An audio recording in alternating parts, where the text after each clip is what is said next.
right, Cubs fans, welcome in to a Wednesday night affair right here at Bob Sheldon Field. The Sioux Falls Brewers in town tonight. I was talking with friends at work today about Randy Hauser opening up for Dierks Bentley in a hobo day about 10 years ago. So it was fitting that we put some Randy Hauser on to start the show tonight. Welcome in.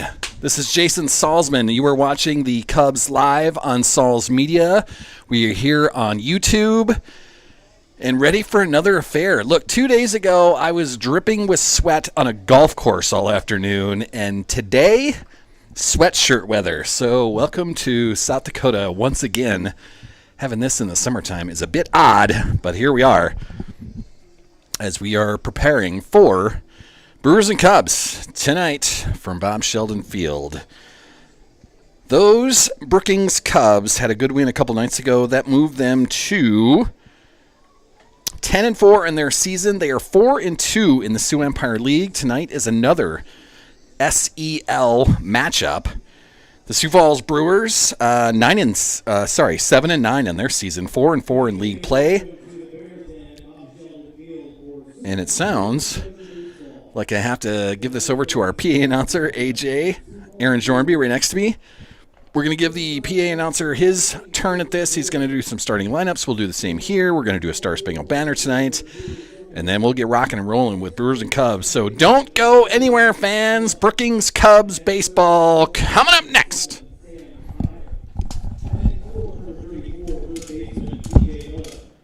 Batting fifth, doing the catching, number 44, A.J. Langer. Batting sixth, number 48, the first baseman, Carter Rossett. Batting seventh, doing the pitching, number 9, Andrew Lovich. Batting eighth, number 31, left fielder, Andrew McCormick. And batting ninth, number 1, the right fielder, Dylan Ribbentrop. And now starting lineup for the Cubs, he'll lead off and play center field, number 0, Henry Hendrick. Batting second, number 25, the shortstop, Isaac Bonner. Batting third, number 44, the right fielder, Rex Zielinski. Batting fourth, number 22, first baseman, Lincoln Vascar. Batting fifth, doing the catching, number 15, Arlen Peters. Batting sixth, the left fielder, number 8, Justin Koppel. Batting seventh, number 4, the third baseman, Tucker Wookie. Batting eighth, number 1, the second baseman, Nolan Miles. And batting ninth, doing the pitching, number 3, Jake Hammond. Ladies and gentlemen, at this time, we ask that you please rise if able and take respect to the flag that is located in left field. Active duty or retired military who are not in uniform. Please salute the flag. Ladies and gentlemen, our national anthem.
All right, Cubs fans, let's fire this thing up.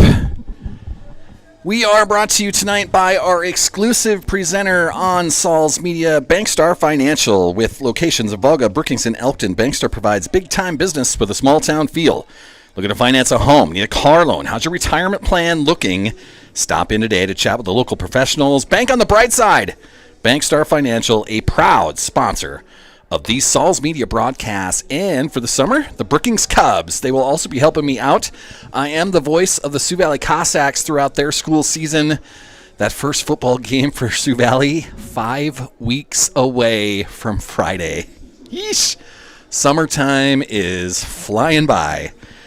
Bankstar Financial, our exclusive presenter tonight. Starting lineups brought to us by Bell Brands, my employer on a regular basis. For the Sioux Falls Brewers, batting first, number 24, Drew Sokup. He'll be in center field. Batting second, number 2, Ian Strum. He'll be at second base. Batting third, number 7, Sam Byer. He will be at shortstop. Batting cleanup for the Brewers, number 34, TJ Miller. He'll be at third base. Batting fifth, number 44, AJ Langner. He'll be catching for the Brewers. Batting sixth, number 48, Carter Grosseth. He'll be at first base. Batting seventh, number 9, Andrew Glavich. He'll be pitching for the Brewers tonight. Batting eighth, number 31, Andrew Urkunen. He is in left field for the Brewers. And batting ninth, number 1, Dylan Rippentrop. He'll be in right field. We'll go through the Brookings Cubs at the bottom of the first inning here as we get rolling out there. The pitcher for the Brookings Cubs tonight, Jake Ammon.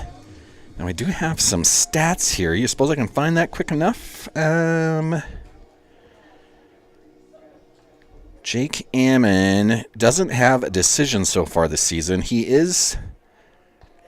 does have a save, giving up 8 hits, 7 runs, 6 of those earned, 12 walks, 14 strikeouts. He's got a 5.06 ERA and a whip of 1.875. But no decisions so far for Jake. We'll see if we can change that tonight as Jake is on the hill pitching against the leadoff hitter for the Brewers, Drew Sokup.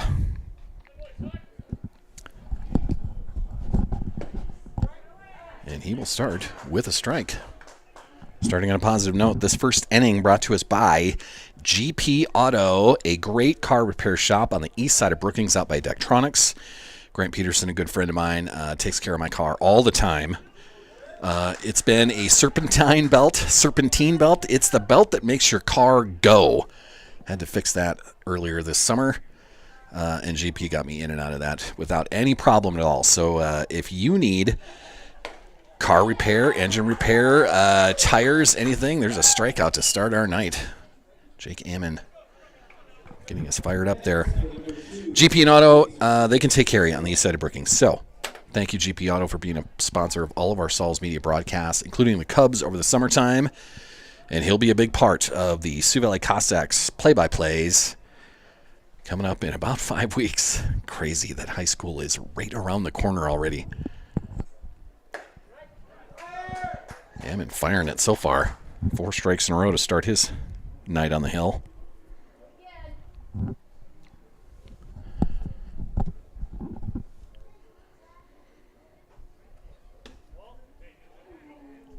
First ball of the evening, just off the outside corner.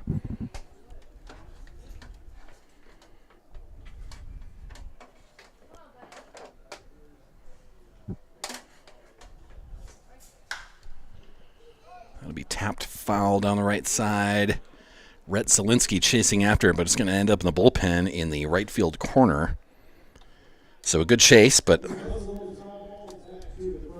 just past the right field fence there. So a 1-2 count. Hitter for the Brewers, this is Ian Strum. He'll be playing second base for the Brewers tonight. But Jake's ahead of him, 1-2 here. Tapper. Jake Ammon off the mound to get that. Fires over to first base. Lincoln Vasgard will take that in, and it's a 1-3 putout. We got 2 outs here to start this first inning.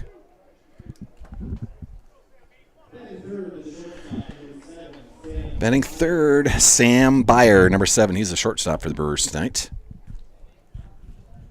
Ammon with a strikeout already tonight. Let's see if he can't continue to build on that momentum right there. The wind is blowing out tonight. High hopes for our Cubs lineup. Wouldn't mind seeing some dingers tonight. See what happens with that.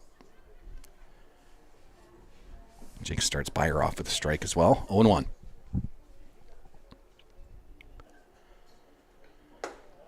Ooh, just high there. 1-1.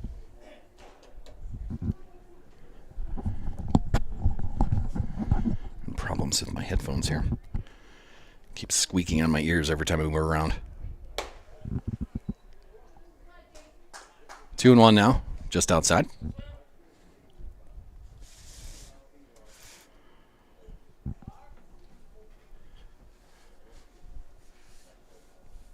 Ammon readies himself. Delivers low and outside. 3-1 now to Sam Byer, the shortstop for the Brewers.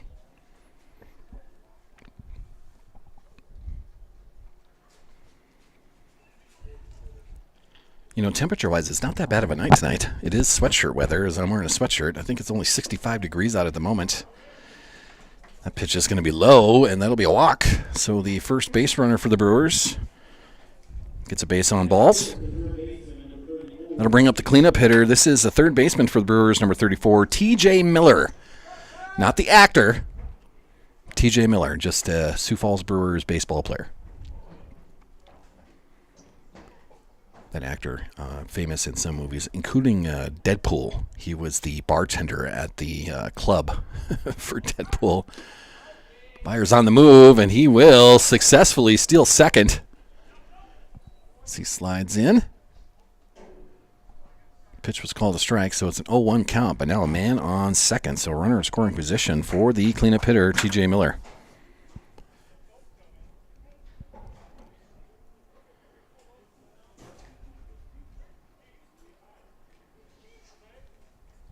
Ammon readies himself, takes a look at Byer at second. Fires. That'll be a strike right down the middle. 0-2 now.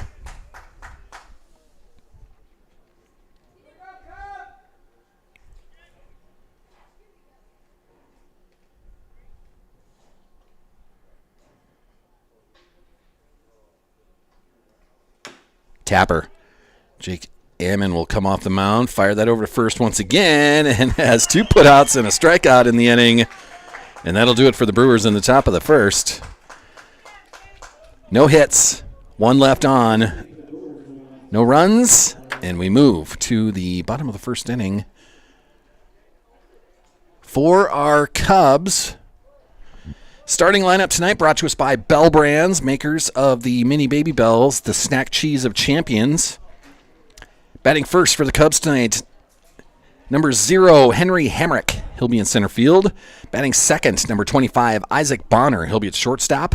Batting third, number 44, Rhett Zielinski. He'll be in right field tonight. He is also the coach, the manager, if you will, of the Brookings Cubs.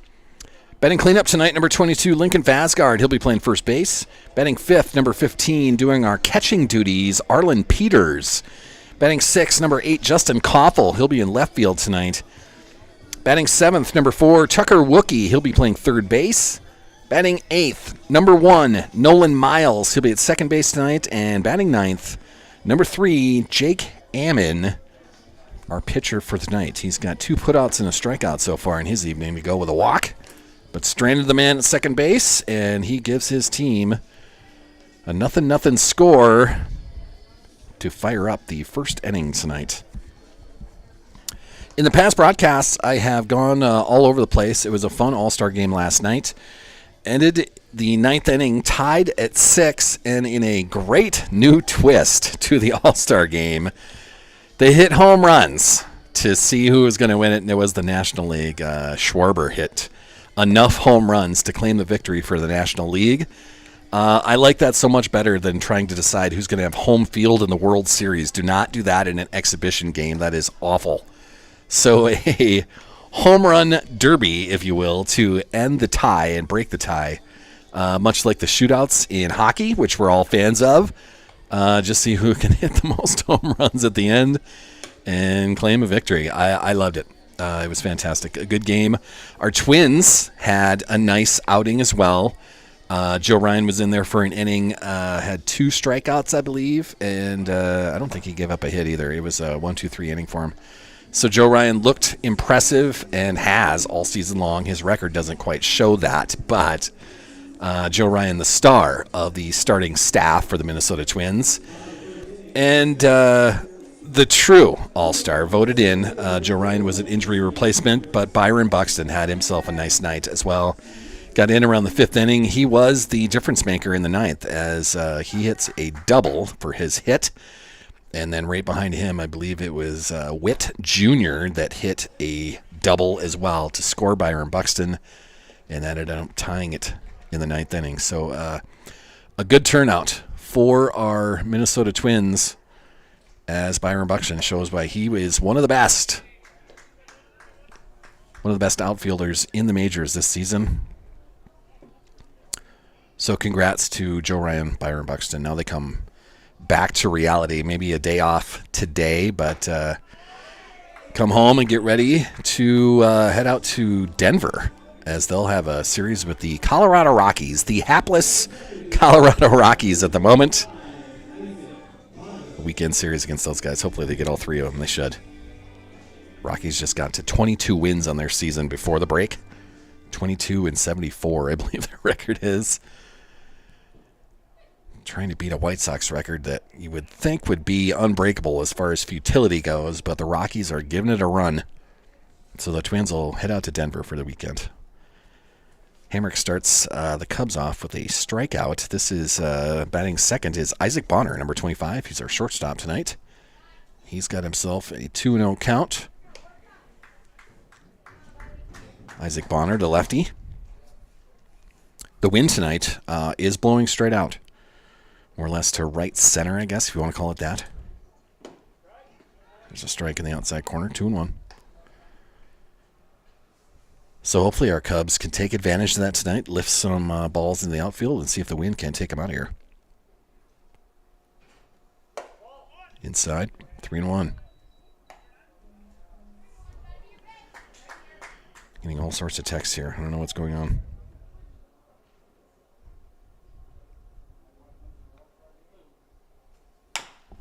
There is a tapper to second. Bonner will just be beat by the throw. So 4-3 putout gets 2 outs for the Cubs here in the bottom of the first. And that'll bring up the manager, number 44, Rhett Zielinski, batting third tonight. Rhett having himself a nice season so far. Let me open that back up. Rhett Zielinski hitting .341 in his season so far. So 1.006 OBP. It says a 3 OPS. I feel like there's numbers that are missing there or just wrong. I believe that's 3 doubles, 1 triple, 1 home run. He's got 11 RBI, 16 runs, 11 walks, and 6 strikeouts so far in his season. So Rhett Zielinski, the manager, having a pretty good year so far.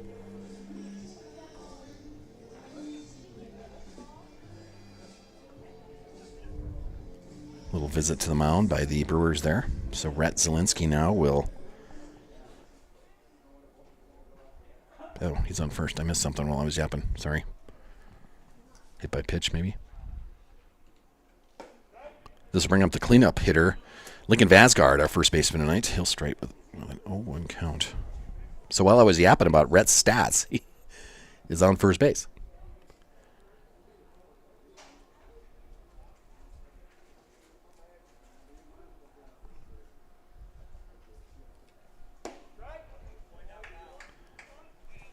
.02 count now to Vasgard. Pitching for the Brewers, this is Andrew Glovich. Glovich? Maybe it's Glovich. I think it's Glovich.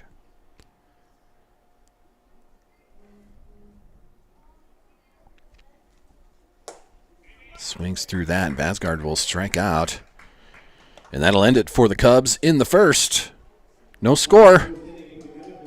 As we move to the second inning.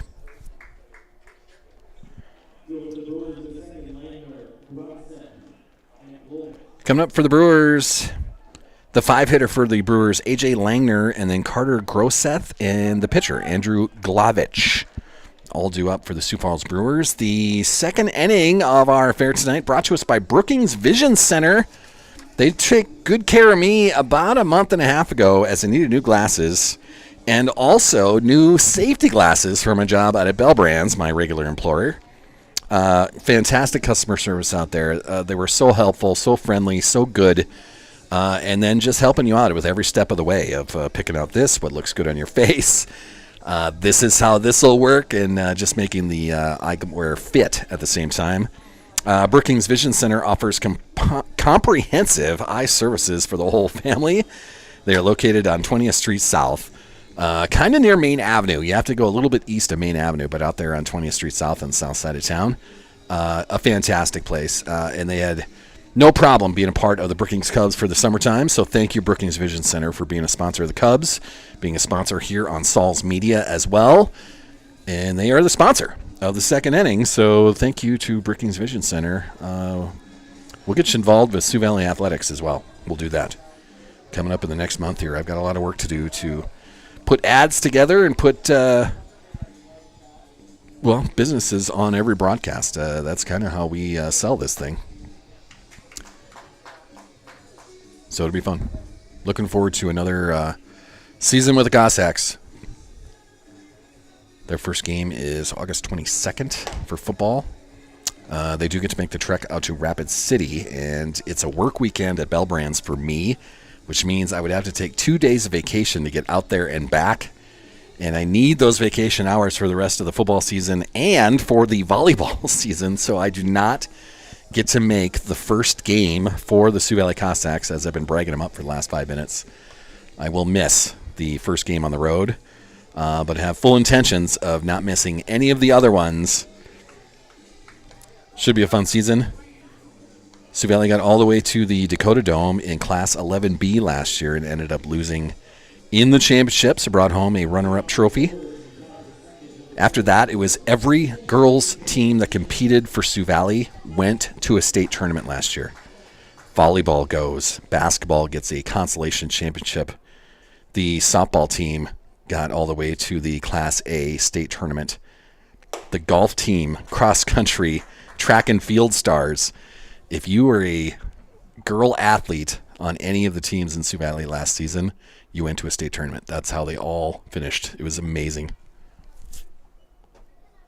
What a 24-25 campaign for the Sioux Valley Cossacks. I can't wait to be another part of it. Or a part of it again, I guess I should say. Hitting for the Brewers, A.J. Langner. This number 44. He is their catcher. Ammon's got a 1-1 count on him. Now a 1-2 count on him. Good pitch there. Jake Ammon firing that pill so far tonight.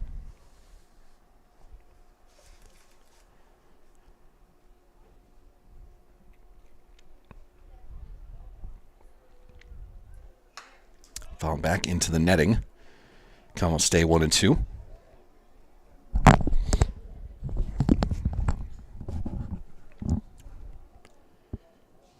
Trying to find us some sports stories.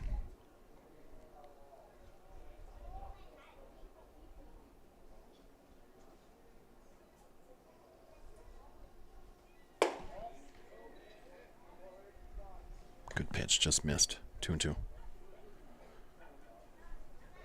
I'll check here on my ESPN stuff. The Minnesota Lynx had a game in the afternoon today. Part of what the league does,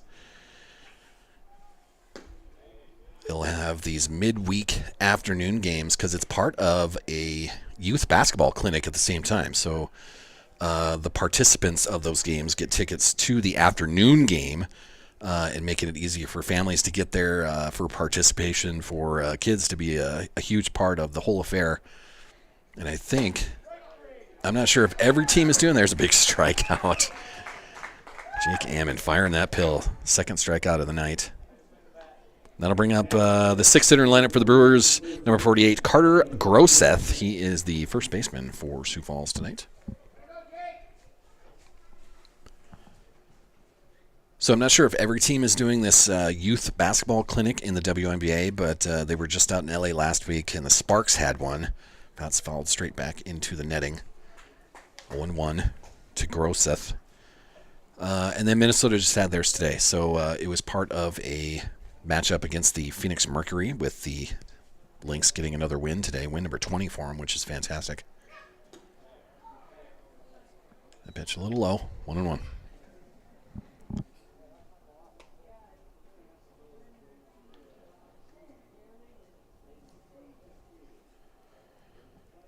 Yeah, there it is. The Minnesota Lynx, a 79-66 victory over the Phoenix Mercury today. Phoenix Mercury, one of the other better teams in the Western Conference, right behind Minnesota in the standings in the West. Another strike there, 1-2. So the Lynx now 20-4 on their season, the best record in the W. Phoenix drops to 15-7 on their season. Get open a box score here and gives you an idea what was going on with the Lynx today. There's another strikeout. Big pitch right there, Jake Ammon. You can hear the Cub faithful cheering that on. That'll bring up the 7-hitter in the lineup for the Sioux Falls Brewer. This is Andrew Glovich. Glovich. We will go Glovich. I just heard it from AJ over there. Glovich.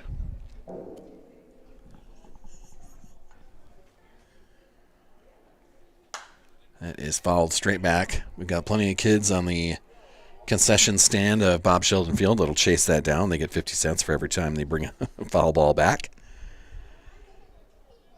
Scoring leaders today. Kayla McBride, she had 18 points today. That was the leader for the Lynx. 5 assists, 5 rebounds. Nafisha Collier, the star, and she's a captain in that WNBA All-Star game that's happening this weekend. Collier finished her day with 10 points, 5 rebounds today. Big swing and a miss, 1-2. Courtney Williams, 12 points on her day, 5 assists, 7 rebounds. She does a little bit of everything for the Minnesota Lynx. What a player that is. So a big win for the Minnesota Lynx, keeping their best record in the W intact. Get win number 20. They're a little over halfway in their season. They play 40 games in the regular season in the W. So they're 24 games in, 16 to go. Should be fun to watch them.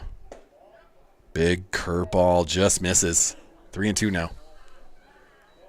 Jake thought he had it. Tucker at third base thought he had it. Isaac at short thought he had it.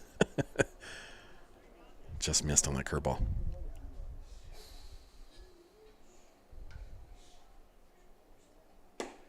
He's got him in that curveball. Big pitch right there. That is a 1-2-3 inning, a snapper mow him down inning to bring up the old Twins days on the radio. 3 up, 3 down, 3 strikeouts, no runs, no hits, no errors. We move to the bottom of the second.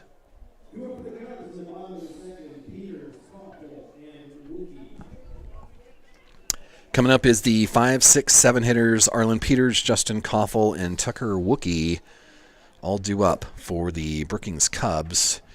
For those Minnesota Lynx, just kind of finish that thought process, I want to give you a little bit of what their schedule is coming up. The win today, they're going to have almost a week off. Their next game is next Tuesday, the 22nd. That's also a night where our Cubs are playing as well. And I'll bring that schedule up a little bit later on, but they will have the Chicago Sky coming to town. Chicago is 7-15 on their season. Angel Reese is their star. She's a double-double every night type of player. And then next Friday, a week from Friday, they'll have the Las Vegas Aces in town before playing the Atlanta Dream. So they got 3 home games coming up.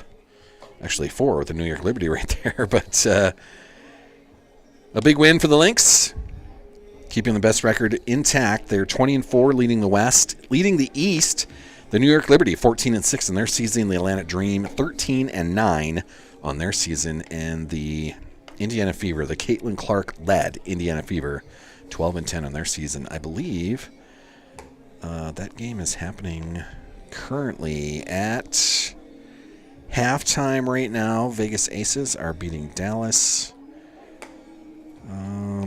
There on the CBS Sports Network, it is the New York Liberty with a 74-50 lead over the Indiana Fever. I believe Caitlin Clark is out again with another groin strain. She ended up doing that, I think, last night of re-injuring that groin that kept her out for about 10 days just about a week and a half ago. So re-injures the groin and will have to sit for a little bit of time. Caitlin Clark having an injury season after taking the world by storm with the the Iowa Hawkeyes, and then going straight to the W as a rookie and really changing how things are done in the W. That is tapped by Arlen Peters. Over to third. Good play there. And the fire over. And that'll be a 5-3 putout for Arlen Peters. On number one, good play by TJ Miller, the third baseman of the Sioux Falls Brewers.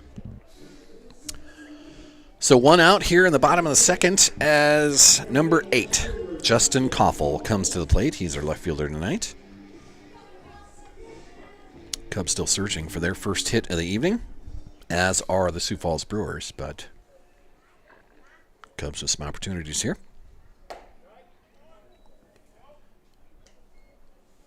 Koffel starts with a strike on the outside corner. Pitching for the Brewers once again, that is Andrew Glavich.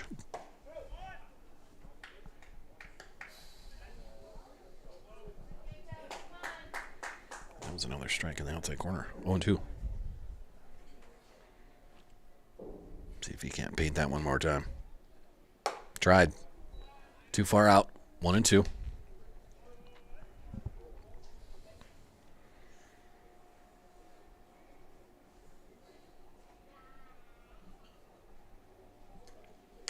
Tapped right down the third base line. Glovich will have to fire that over, and it is going to be an infield hit as Justin Koffel is able to beat that out. An infield single is the first hit of the night by either squad. Good hustle by Justin Koffel right there. Andrew Glavich had to get all the way to the third base line off the mound to try to field that and fire it, and Koffel just beat it out. So that'll bring up the 7-hitter lineup. This is number 4, Tucker Wookie, the third baseman tonight.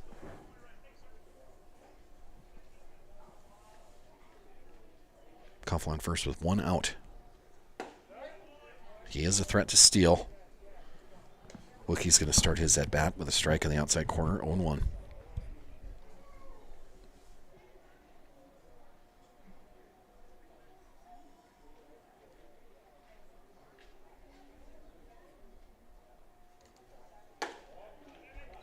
Curveball misses. 1-1. Shaping up to be a good pitcher's battle tonight.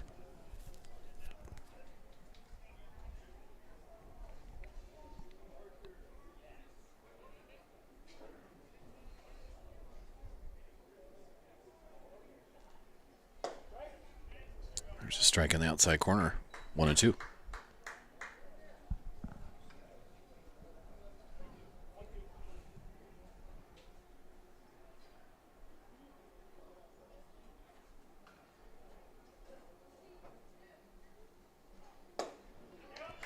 Swing and a miss by Wookie, and that'll be out number 2 for the Cubs. And it's strikeout number 3 for Glavich. I'm saying his name different every time I do it. That'll bring up the 8-hitter in the lineup, number 1, Nolan Miles, second baseman tonight for the Cubs. Cubs in their home Reds tonight.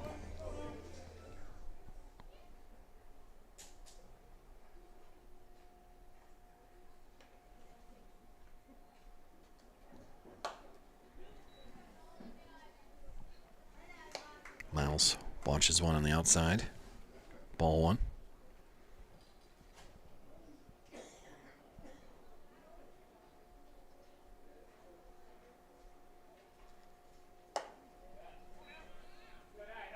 Way out with that. 2-0.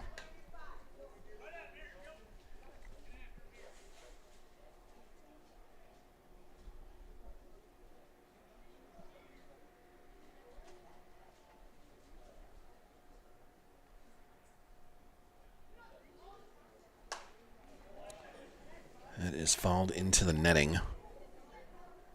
2-1 now.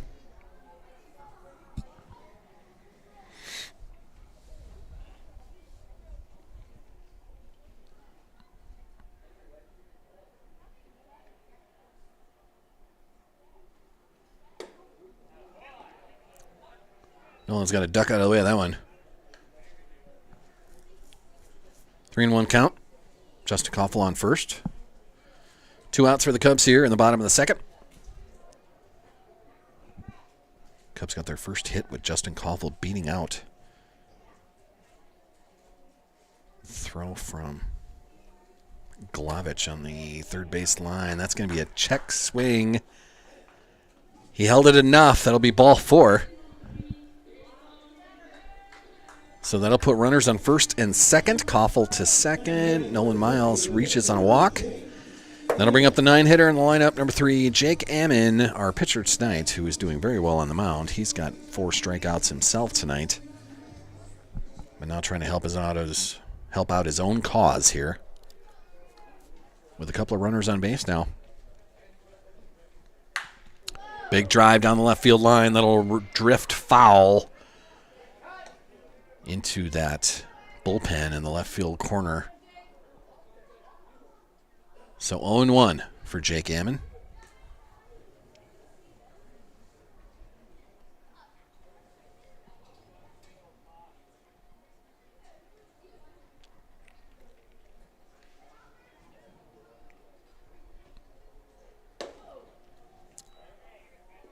Inside, 1-1.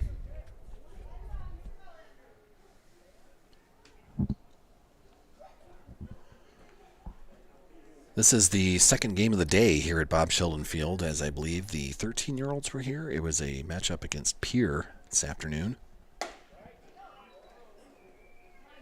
AJ and I were both busy in the pregame. We didn't talk too much about that game, but Pier in town to take on our, I believe it was the 13-year-old club, the 13U guys.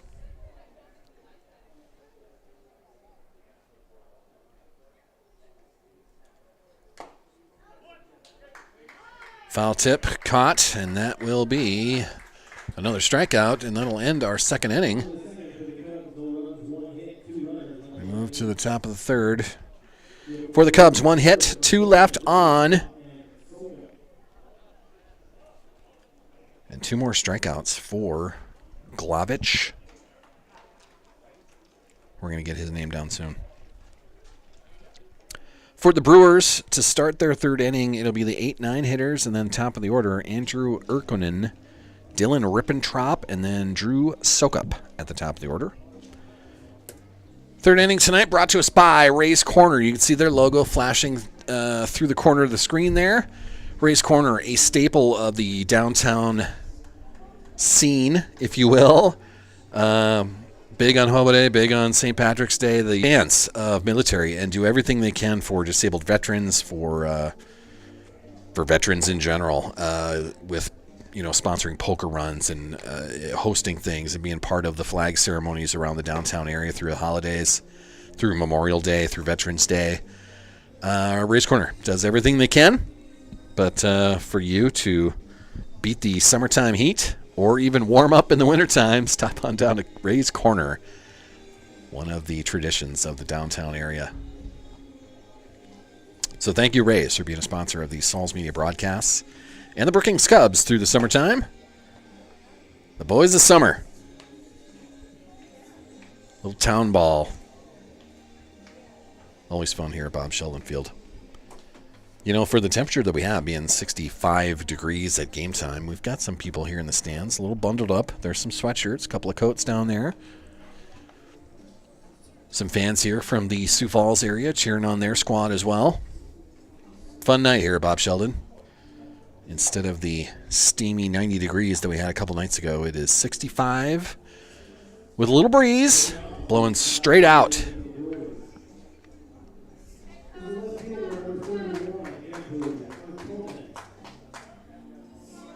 Andrew Urkonen.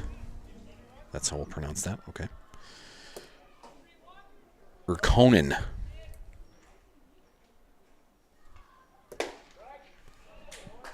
That's number 31. He is their left fielder tonight. He's also the manager of the Sioux Falls Brewers. Ammon starts him with a strike, and it's an 0-1 count. Too low on that pitch. 1-1.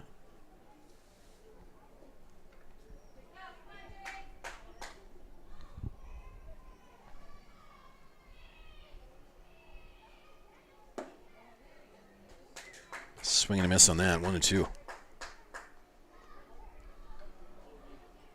The day after the MLB All-Star Game, kind of a quiet day in sports, which is why ESPN, for a couple of decades now, I think, has put the ESPYs together to give out the sports awards for the year.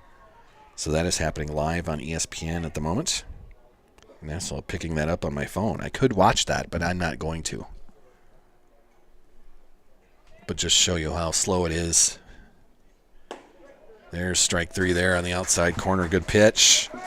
Another strikeout for Jake Ammon. That's 4 in a row now as the 9-hitter lineup for Sioux Falls Brewers comes to the plate. Number 1, Dylan Rippentrop. He is the right fielder.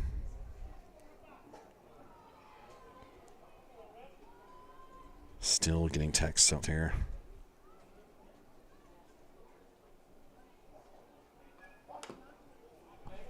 Tapped foul.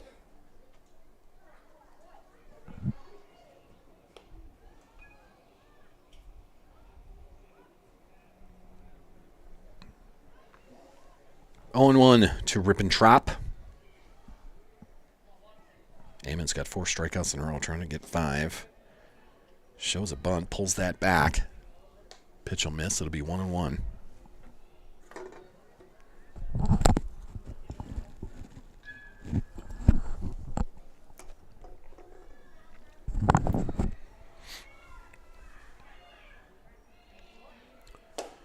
Shows bunt again, but misses on that. It'll be a 1-2 count now.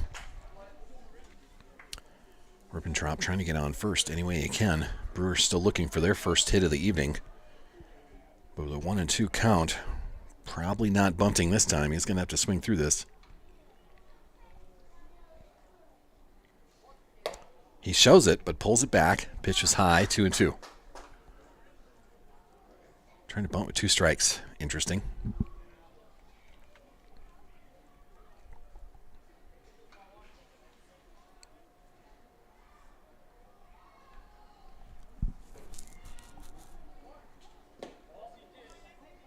Shows bunt once again. Did he go? No on the appeal. Full count with 1 out. Here in the top of the 3rd. A scoreless tie so far. Jake Ammon's got 4 strikeouts in a row, trying to get 5. Full count to Rippentrop.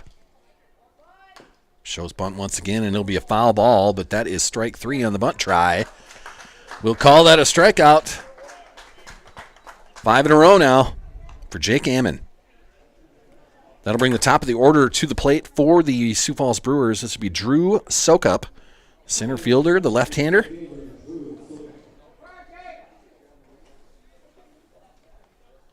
Brewers still searching for that first hit, but Ammon's got 5 strikeouts in a row. See if he can keep that streak going right here. Big swing and a miss. Strike 1.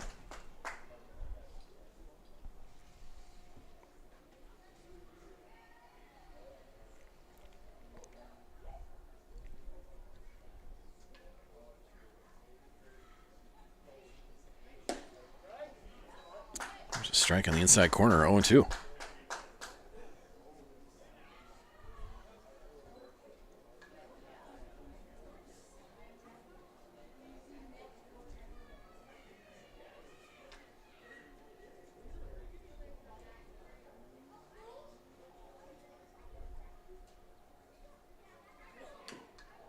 Tapped foul.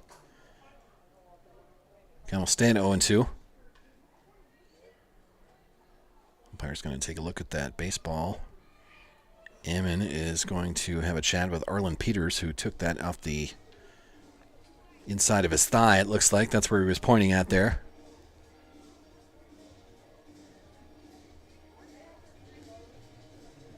Peters appears to be okay, but, it's a catcher's life. Not that I was an all-star catcher by any means. I grew up in Elkton. Teener ball was as far as we got. We didn't have a Legion team over there at that time. And I took my beatings at, 14 years old behind the plate as a catcher. So I know the feeling, Arlen. That pitch on the outside corner, just outside, 1-2.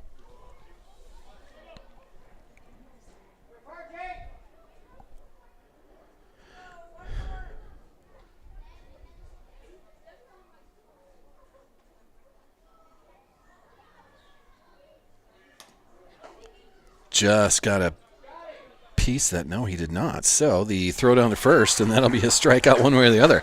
I thought he got a piece of that, but apparently not. So a swing and a miss on strike 3. But Arlen Peters does a great job of running down that loose ball that got past him and throws it down to first, and that'll be a strikeout of another kind. So that's 6 strikeouts in a row for Jake Ammon. As we move to the bottom of the 3rd inning now.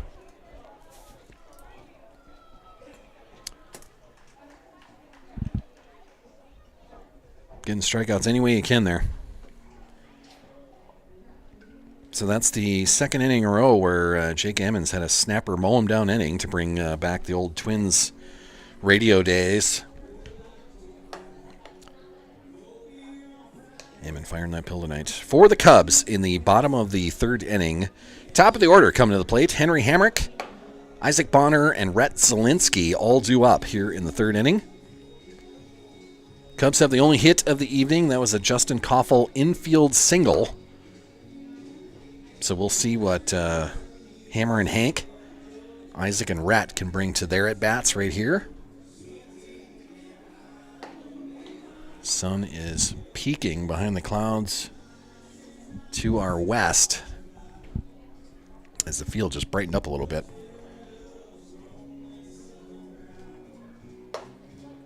Peeking underneath the overcast kind of day it's been.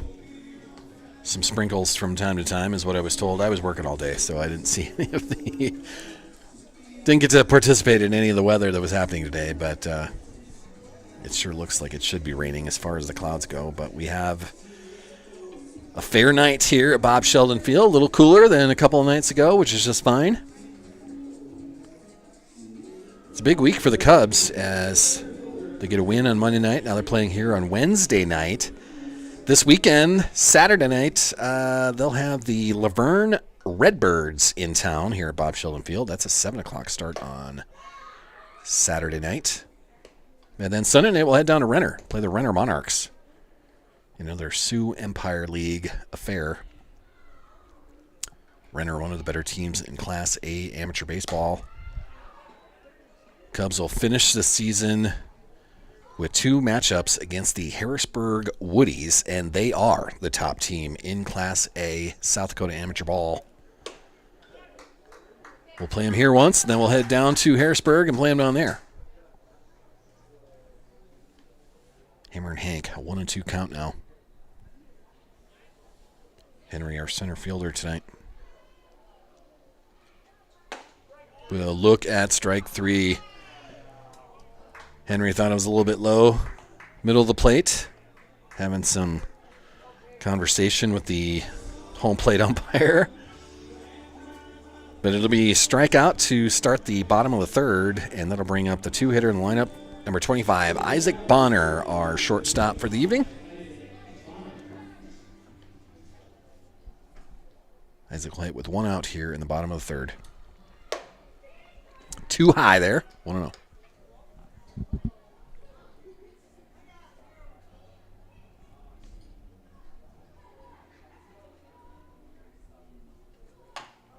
Tapped.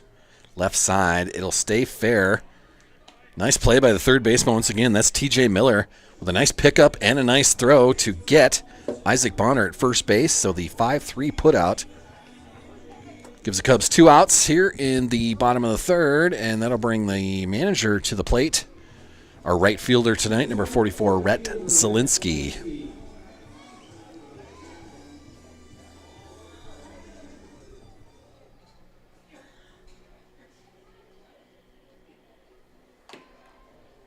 Check swing foul as it rolls near the Brewers dugout. Zielinski will have an 0-1 count.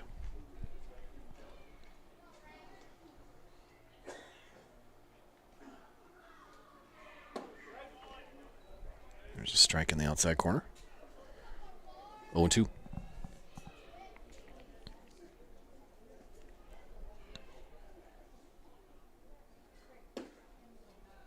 Curveball misses. 1-2.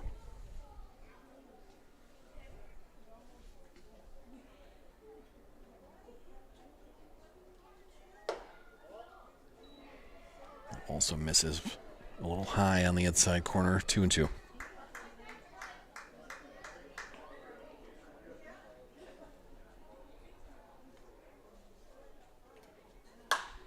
That is a line drive right field. That'll bounce in front of the right fielder. Rhett is going to round first, challenges the throw, and then heads back to first base. Trying to make that a double, but the first outfield hit of the night. Rhett Zielinski with a 2-out single. That'll bring up the cleanup hitter to the plate. Number 22, Lincoln Vasgard. Good play by Dylan Rippentrop out in right field for the Brewers to get in front of that and keep Zielinski at first base.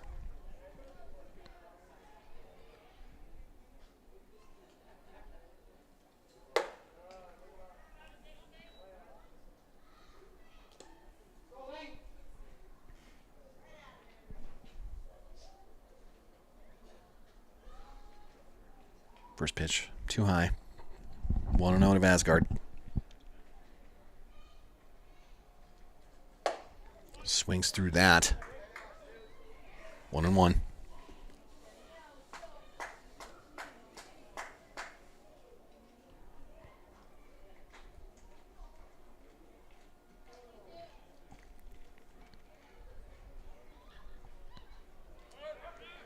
Red is on the move. That is going to be strike number 2.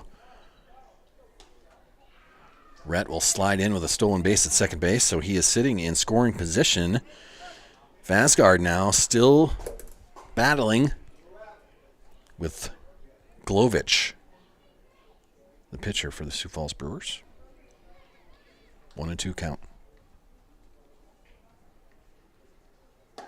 Curveball misses, 2-2.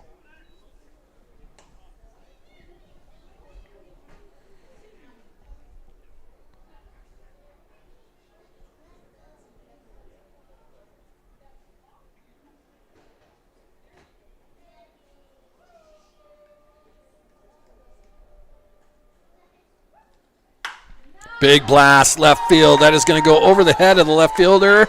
One bounce to the wall. Rhett Zielinski will round third. He's going to score. And Lincoln Vasgard will trot into second base with an RBI double. Cubs are on the board. 1-0 our score. Good blast right there by Lincoln Vasgard, our first baseman tonight. That gives the Cubs a 1-0 lead, and it'll bring the fifth hitter in lineup to the plate, number 15, Arlen Peters, our catcher for the night. He will bat with a runner in scoring position and 2 outs here in the bottom of the third. But Lincoln Vasgard delivers as the cleanup hitter with an RBI double. 1-0 Cubs. Pitcher having a hard time seeing the signs. You can see the sun right in his eyes as the sun is setting. There's a big blast. Arlen Peters going to lift that into the breeze. Both left fielder and right fielder running that down. It's going to bounce off the wall in left center. That is back-to-back doubles, back-to-back RBI doubles as Lincoln Vasgard comes around on the Peters double to left center. And it's a 2-0 lead for our Cubs here in the bottom of the third. That'll bring a visit to the mound by catcher A.J. Langner, talking to Andrew Glovich on the mound out there. Back-to-back RBI doubles. It's a 2-0 lead for the Brookings Cubs. Finally finding a way to get some contact against Glovich. That'll bring up the sixth hitter lineup to the plate. This is number 8, our left fielder, Justin Koffel. He had an infield single in the second inning, the first hit of the game.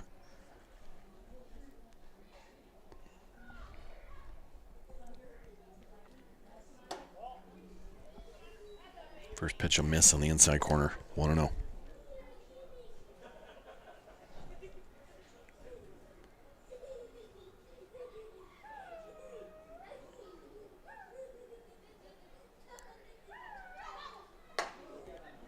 Inside on Koffel, 2-0. As Justin has to get out of the way of that one.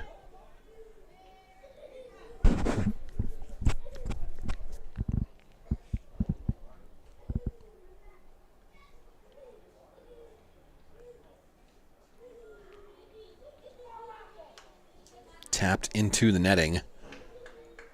2-1.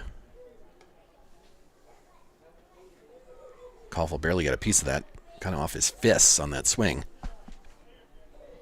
So he'll step back into the batter's box with a 2-1 count. Still a runner in scoring position. It's a 2-0 lead for the Cubs now, as they've broken through here in the bottom of the third inning. Koffel will foul that off as well over the Cubs dugout. 2-2.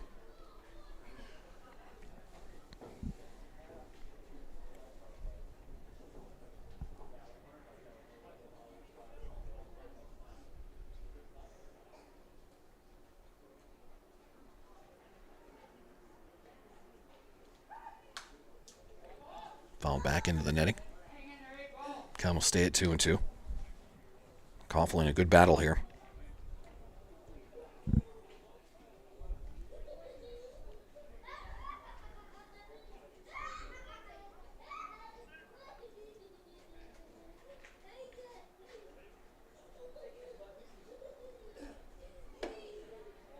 Too high in that. Justin gets out of the way.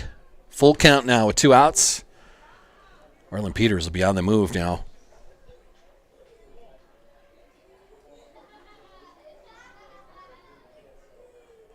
Koffel just trying to make good contact here on the full count. If he can do that, he'll score Arlen Peters from second. Tapped foul once again towards the Brewers dugout this time. Justin in a good battle here.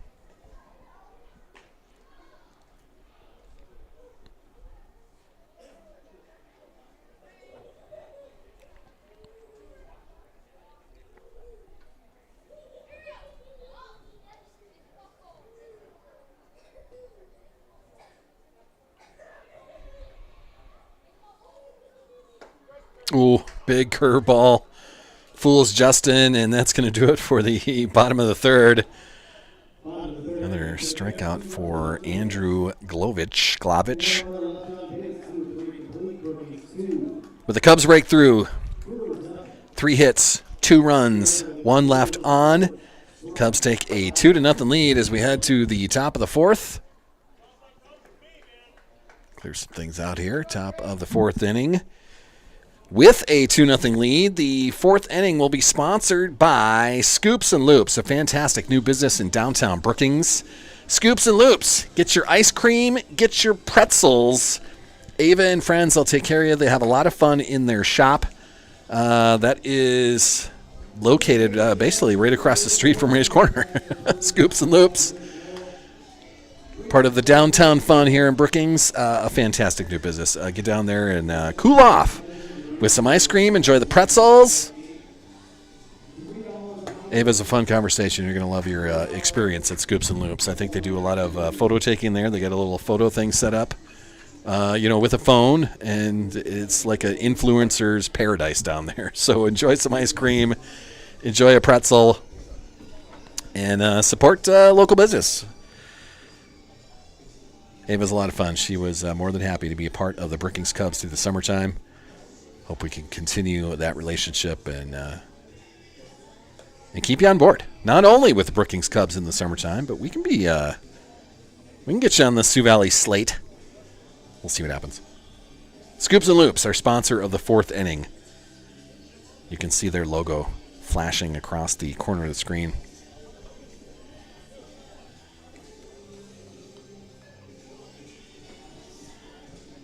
So Jake Ammon back on the mound. He's struck out 6 straight hitters for the Brewers. Having himself a nice evening on the mound. Trying to bring up some things that I have saved on Twitter. There you go. The ESPYs WNBA Player of the Year. Congrats to Caitlin Clark. Player of the Year in her rookie season as far as the ESPYs are concerned. So congrats, Caitlin Clark. You were certainly a difference maker and changing how the WNBA is played, officiated, attended, viewed on TV. Caitlin Clark, a big part of that. That is lifted into right field. Rhett Zielinski will range that down. And the strikeout streak is beaten, but that is still 6, 7, 8 batters in a row that have been put down. The F9 by Ian Strom will bring up the third hitter in the lineup for the Brewers. This is Sam Byer, number 7. He is the shortstop for the Sioux Falls Brewers.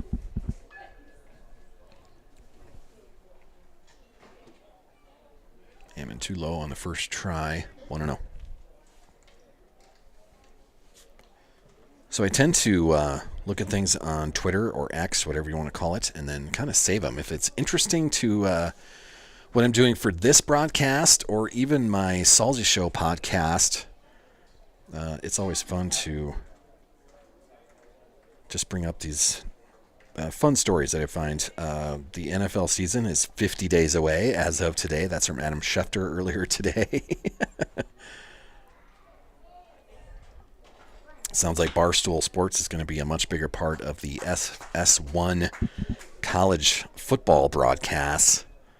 FS1 is in an interesting spot. FS1 was the big sports network that was launched by Fox, but it's just not going anywhere. So they're trying to add things to it and see if they can't get something started. That is going to be off the glove of our shortstop. The fire across gets away from Lincoln Vasgard. Shortstop is Isaac Bonner. He got it off his glove and was able to keep it near the infield, but then he threw it over to first base, and that was wild.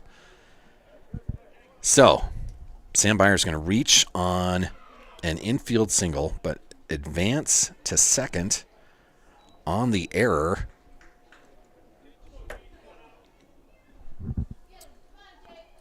So with one out, the Brewers are going to have a runner in scoring position. That'll bring up their cleanup hitter, number 34, TJ Miller. He's going to lift one to straight center field. Being chased down and caught right at the fence. A slip out there at the fence at the same time. Good play by Henry Hamrick. The runner for the Brewers is going to try to score from second, and he is tossed out at home plate. Arlen Peters puts the tag on him. A speedster around the bases, but he tried to get two from straight center field. A good relay.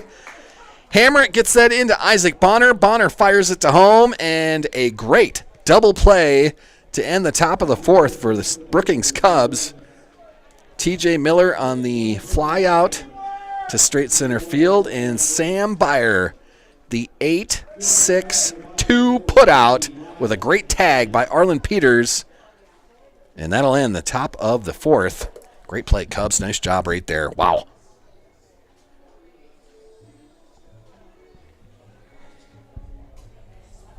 Byer advanced to third base after the catch with no problems, but decided to stretch that into two bags. And a great relay by the Cubs. Puts him down at home plate. So nice job. Good relay. That'll be one of those highlight reel type of deals. I'll figure out how to do highlights on YouTube at some point. I may have to turn them into my own videos and put them out that way. But, doing this broadcast, it's just me. I'm the producer. I'm the host. I am the pregame guy. I'm the producer. I'm the CEO. I'm the backer. I still haven't learned how to do, turn these things into highlights. But that's one of those plays right there that certainly should be. That'll be fun. Maybe AJ can do that for me. He can put that play probably from the Game Changer app that he has and put it on the social media pages of the Brookings Cubs. You can follow them on Twitter. You can follow them on Facebook. I think they're on Instagram as well. You can follow them on social media, so be looking for that play right there. Great catch by Henry Hamrick near the center field wall. Relay into Isaac Bonner and the toss to Arlen Peters at the plate for a great tag on Sam Byer. So, Ava, at Scoops and Loops, that's what we wanted to do. That was what we were trying to do. Get you nice plays, get you fun stuff, get you Cubs highlights Fourth inning sponsored by Scoops and Loops. There's a highlight right there for you. We'll see what the Cubs can do here in the bottom of the fourth. Sponsored by Scoops and Loops, the fourth inning tonight. As I was mentioning, Fox Sports is nearing an expansive deal with Barstool Sports founder Dave Portnoy that would include him appearing on the Big Noon Kickoff, sources told Front Office Sports today. Front Office Sports, everyone has their own media stuff now, me included. So everyone's trying to compete with, Yahoo Sports and ESPN, The Athletic, everybody out there. The deal would also involve Barstool content being featured on FS1. So we'll see what kind of deal comes out of that. But FS1 kind of in like a crossroads type of situation of what they want to do with their FS1 channel. And it sounds like they're going to try to add Barstool Sports to that. I don't know if you follow those guys on social medias. Tucker Wookie at the plate. He's going to foul that straight over the grandstand here. 1-1 to Wookie.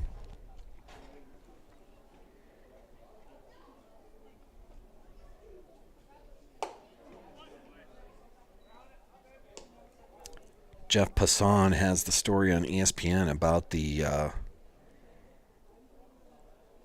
swing off, as they called it, to end the All-Star game last night. That's going to be a swinging strike three for Tucker Wookie. Out number one here in the bottom of the fourth. That'll bring up the 8-hitter in the lineup. Nolan Miles coming to the plate, number one. He is our second baseman tonight.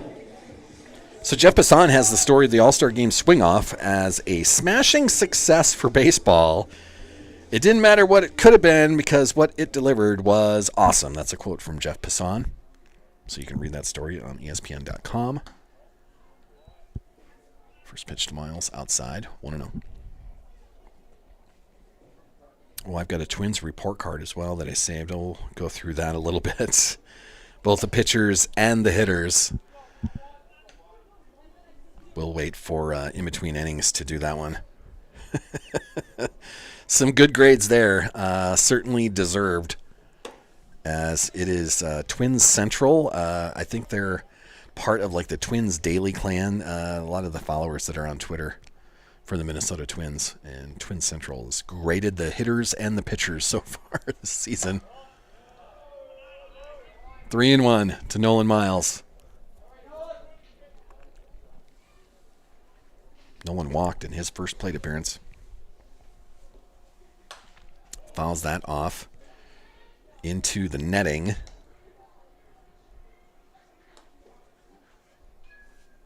So a full count now for Nolan Miles.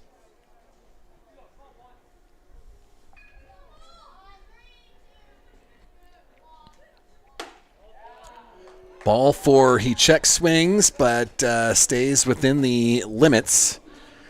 So for Nolan Miles, 2 plate appearances, 2 walks. He's on base for the second time tonight. That'll bring the 9-hitter in the lineup to the plate. Number 3, Jake Ammon, our star pitcher tonight. He's retired 10 straight batters for the Brewers. Well, no, he hasn't. There was a single that was allowed. Sorry. I was just seeing all the outs there. So he set down 8 straight before the single by Sam Byer. Byer thrown out at home plate.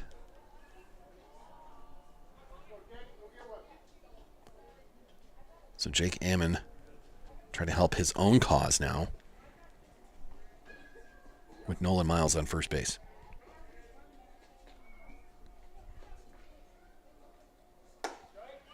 Outside, then we throw it on to first. Gets Miles to slide back in. A 1-1 count for Ammon.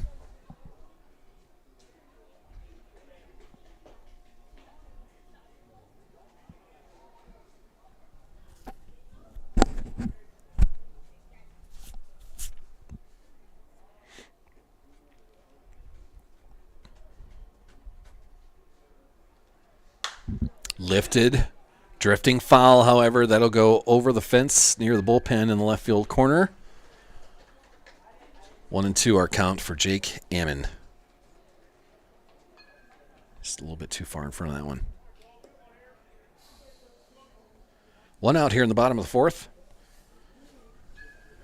Cubs took a 2-0 lead on back-to-back RBI doubles in the third inning. Those doubles by Zielinski and Vasgard. That pitch on the outside corner, and that'll be strike 3 looking. Out number 2 for the Cubs. That'll bring up the top of the order.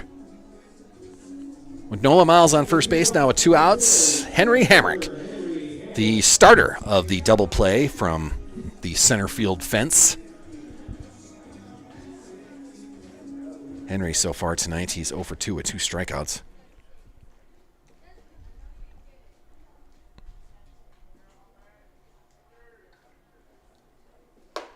Swings through strike 1.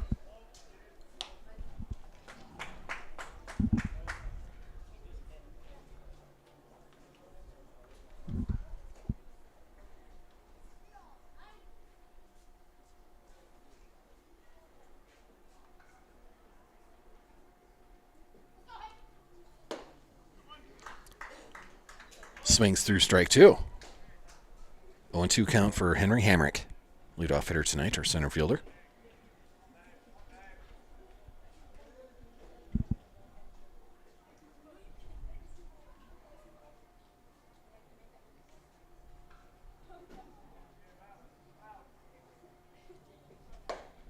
Three straight swing and misses for Henry, and that'll be his 3rd strikeout of the night. That'll end the 4th inning.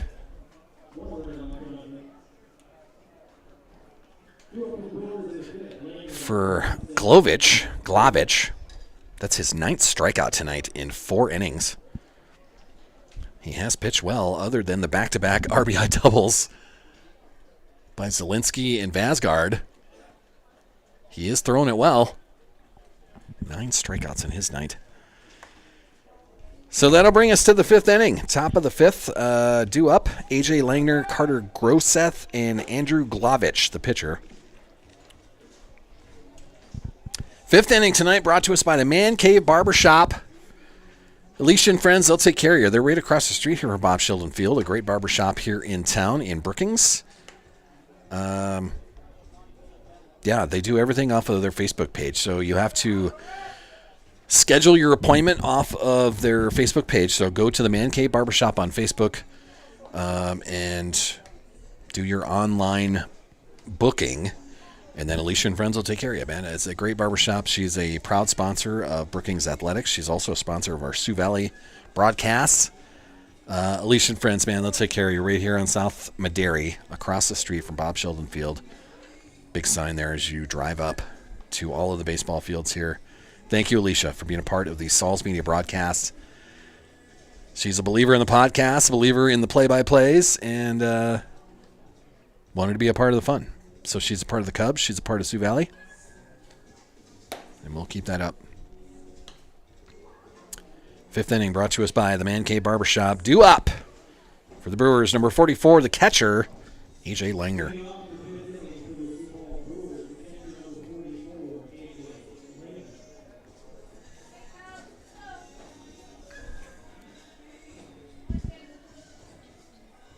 Two nothing lead for the Cubs. As we start the 5th, back-to-back RBI doubles by Rhett Zielinski and Lincoln Vasgard give the Cubs a 2-0 lead. Too low on the first offering, 1-0 to A.J. Langner.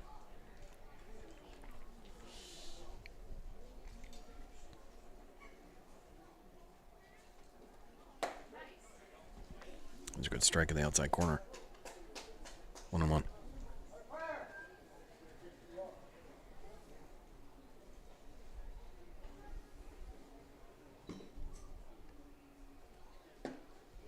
Swing and a miss there. 1-2.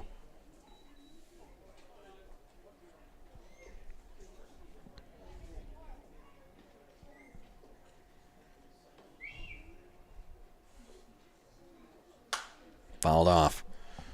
That's going to drift over the Cubs dugout. Plenty of kids chasing down that foul ball. They get 50 cents every time they bring one back to the concession stand.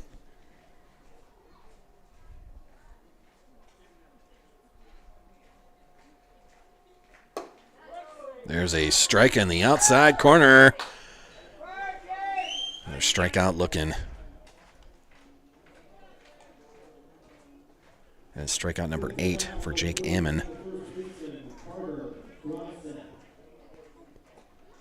So they'll bring Carter Grosseth. Even AJ's seeing these things differently. Carter Grosseth, the first baseman for the Brewers. Hitting with 1 out. First pitch was inside. He had a duck out of the way of that one. 1-0.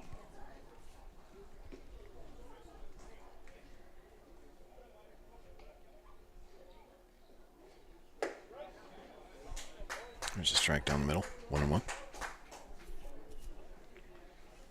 That sunset playing havoc with some of the defense by not only Cubs, but some of the Sioux Falls Brewers battling with that sunshine. It's a pretty look from here, but even Ammon is having a tough time looking through it to see his signs. 2-1. Tapped foul. 2-2.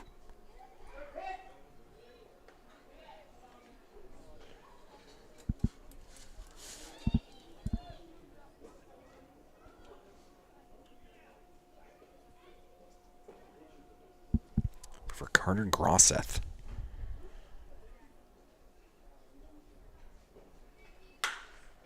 Hammered up the middle. Good line drive there. That'll be a single for Grosseth. Good battle. Gets a single out of that with 1 out. Brewers are in action here. Glovich. So I'm going to write that down so I don't forget that. Andrew Glovich. Let's even spell that out a little bit. How's that? Glovich. So Glovich, the pitcher for the Brewers, comes to the plate with his teammate on first base and 1 out here in the top of the 5th.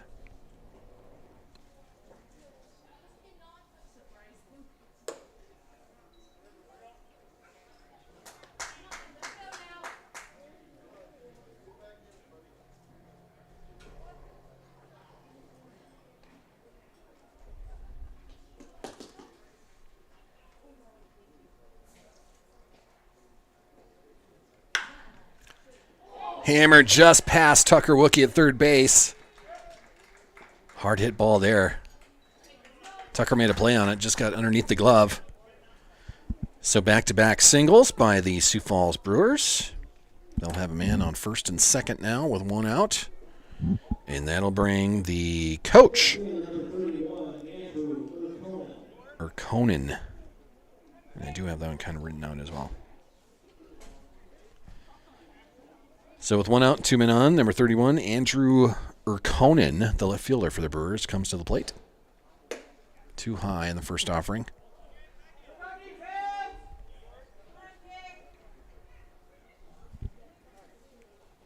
Urkonen, a strikeout in his first at bat.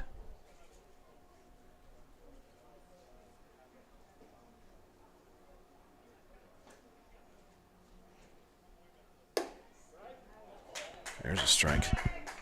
1-1 now.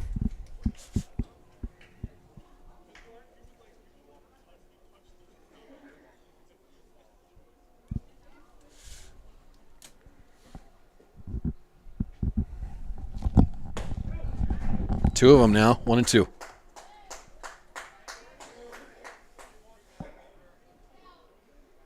Two men out for the Brewers here in the top of the 5th. 1 out. It's a 2-0 lead for the Cubs. Brewers trying to get back in this. Urkonen will swing and miss. That's out number 2. Another strikeout for Jake Ammon. Ammon, that is strikeout number 9 in his night, and that'll bring up the 9th hitter in the lineup for the Brewers. Number 1, Dylan Rippentrop, the right fielder.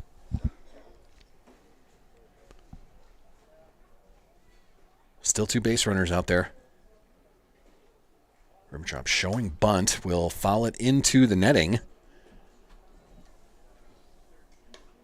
Be an 0-1 count. Rippentrop was showing bunt in his first at-bat as well. In fact, with 2 strikes, he connected on one as a foul ball, so it was a strikeout in a cool way for Ammon. Shows bunt again and misses on that, but both runners are going to advance. For Isaac Bonner, that was a long run from shortstop to try to cover third base, so the runners advance to second and third. It was officially strike 2. Grosseth at third, Glovich at second. So now Rippentrop has got an 0-2 count with 2 runners in scoring position and 2 outs. Fouls that into the netting to the right side. Count will stay at 0-2.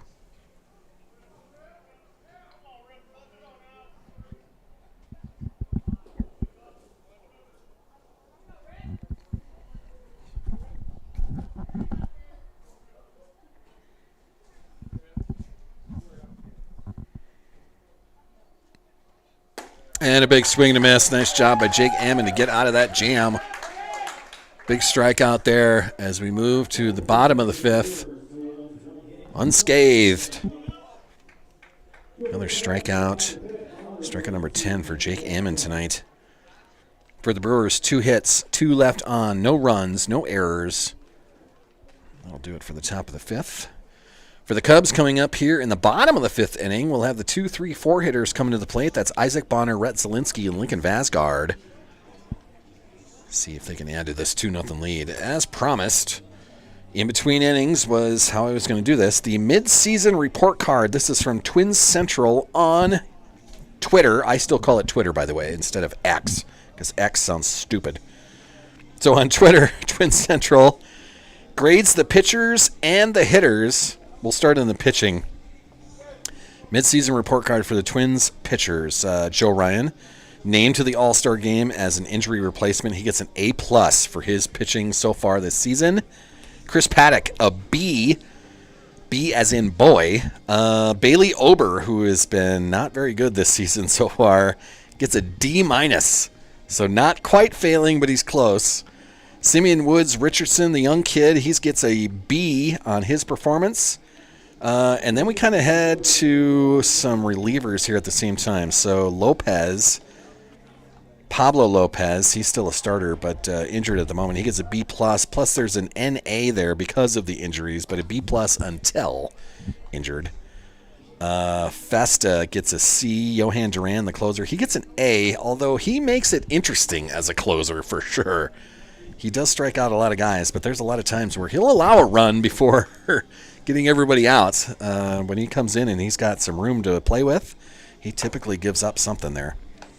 Varland gets an A+. Griffin Jacks, he gets a C+. Sands with a C. Columbine, who's been fantastic this year, a resurgence for him. He gets an A+ out of the bullpen. Topa, a C-. And Stewart, a B+ for the midseason report card on the pitching side of things. We'll save the hitters' midseason report card for, in between, the 6th inning, I suppose. So we'll save that for a little bit down the road here. At the plate, number 25, Isaac Bonner, our shortstop, the left-handed hitting Isaac Bonner. 2 groundouts so far tonight. 0 for 2 on his night. Suppose I can find his stats for the season so far, if I can open that up. Isaac Bonner hitting .389 on his season so far. On-base percentage of .459, OPS of 1.107, 6 doubles, a triple, and 2 home runs for Isaac Bonner. He'll swing through a strike there, 2-1.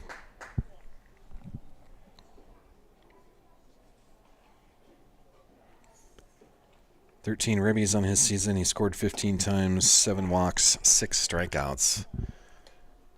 And he's ahead in the count here, 3-1. 2 groundouts on his night so far.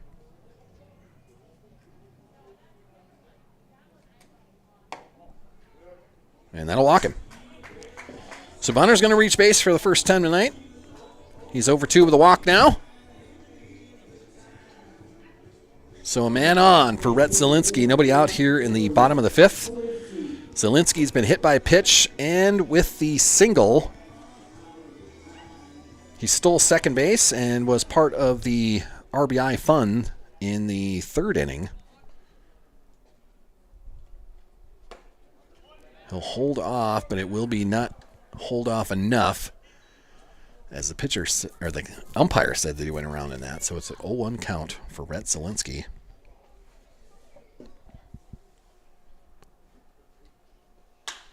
Taps that to the right side. Right fielder's got a long run that is still drifting off the bottom of the fence and comes back.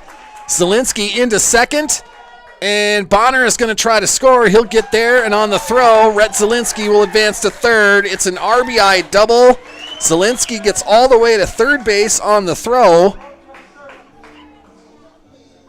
but Isaac Bonner comes around for run number 3 of the night for the Brookings Cubs.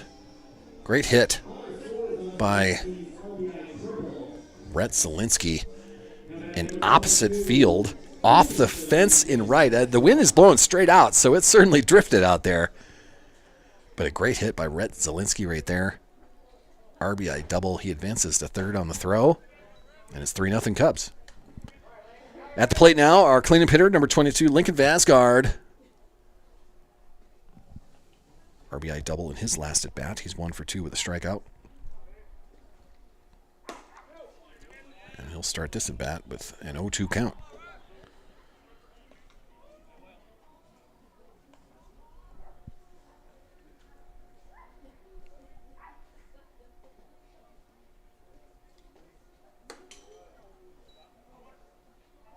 Too high in that. 1-2.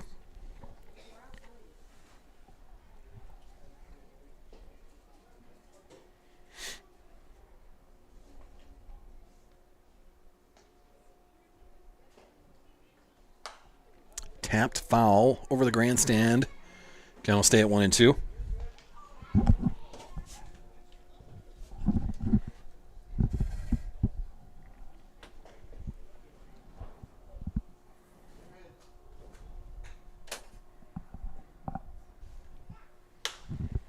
That is lifted, drifting foul, and over the fence there on the third base line and out of play.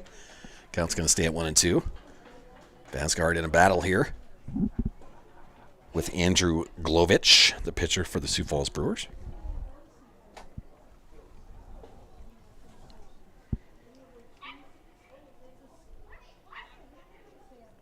Glovich so far in his night's got 11 strikeouts. That pitch way out, and a great stop by A.J. Langner to keep Rhett at third base. Kind of moved to 2-2.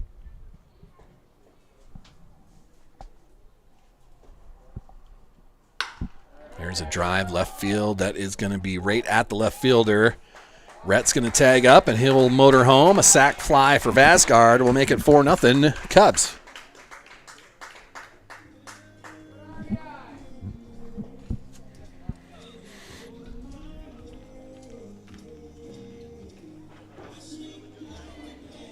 So with a 4-0 lead, the 5-hitter in lineup, our catcher tonight, number 15, Arlen Peters, will step into the batter's box.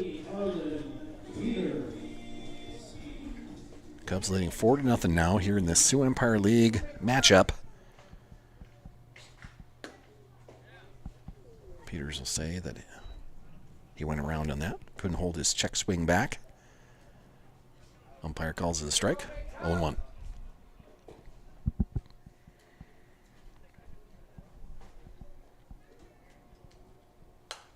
That is tapped foul into the netting. 0-2 now. Some interesting colors in our sky tonight. A lovely sunset.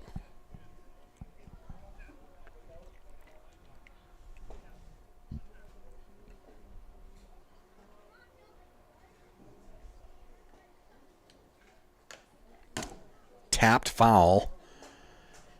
Arlen just got a piece of that to stay alive. Count will stay at 0-2. Just got enough of that.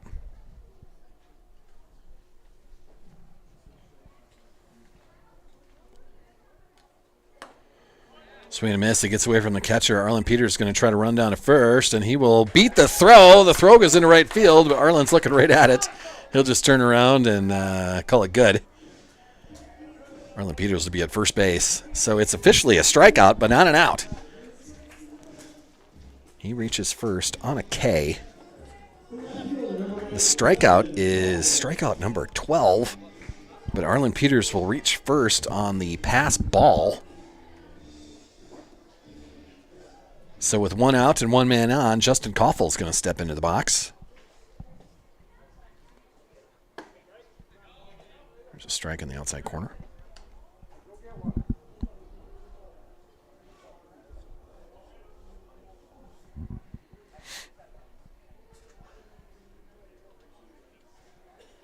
Koffel's going to tap that shortstop, possible double play ball out at second. The relay, no, Justin Koffel, the speedster, beats it out.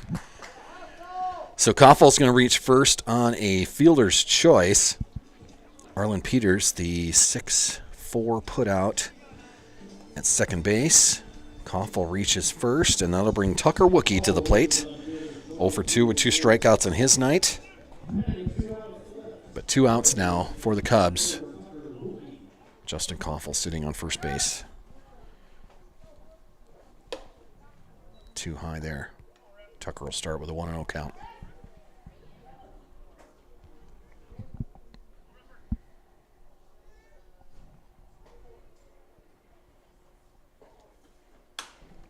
Lifted foul over the Cubs dugout. 1-1.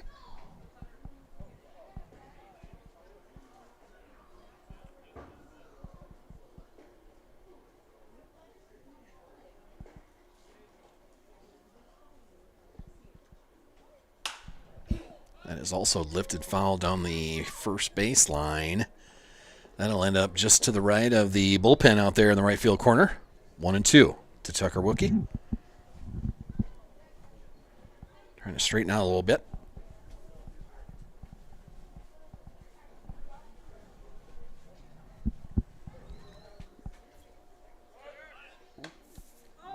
Koffel shows off his speed as he steals second. Good stop again by A.J. Langner to keep that there. So Koffel steals second, is now sitting in scoring position. Wookie's got a 2-2 count.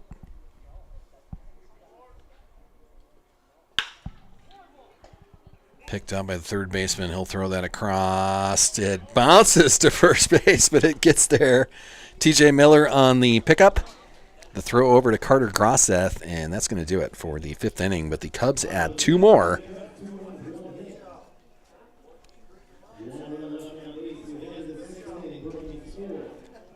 For the Cubs, 1 hit, a walk, a fielder's choice, a strikeout, but Peters reaches first base.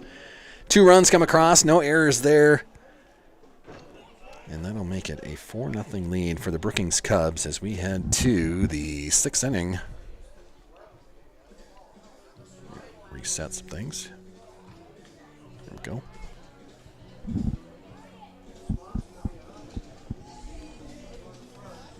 For the Sioux Falls Brewers in the 6th inning, they will have the top of the order coming to the plate. This is Drew Sokup, Ian Strom, and Sam Byer all due up for the Sioux Falls Brewers. The 6th inning brought to us by Brookings Engraving. Another fantastic business in the downtown Brookings area, right across the street from Cubby Sports Bar. Brookings Engraving, the home of all your Brookings Bobcat apparel. They've got a great store with all sorts of things there, and you can talk to Zach and friends at Brookings Engravings. They'll take care of you for all your Bobcat apparel needs. Brookings Engraving also takes care of, whatever trophy you would need or, plaque or anniversary gift or something.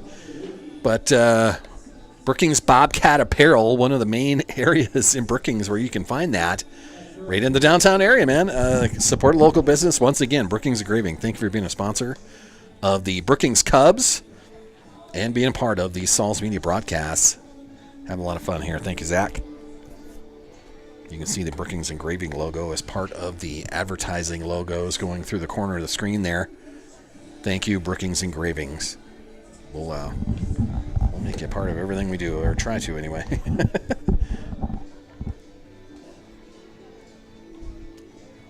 4-0 Cubs. The top of the 6th inning. Top of the order coming for the Sioux Falls Brewers, Drew Sokup, first up.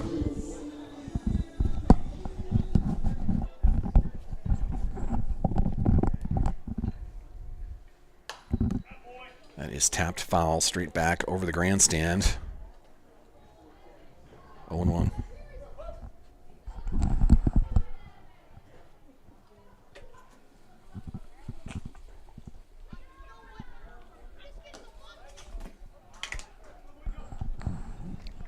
Looks at strike 2 on the outside corner.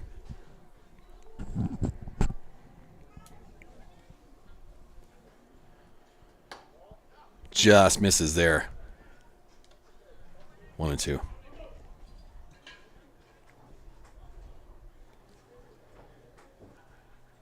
For the Cubs tonight, this is new pitcher. That's Tucker Wookie on the mound now. So Jake Ammon, done for his night.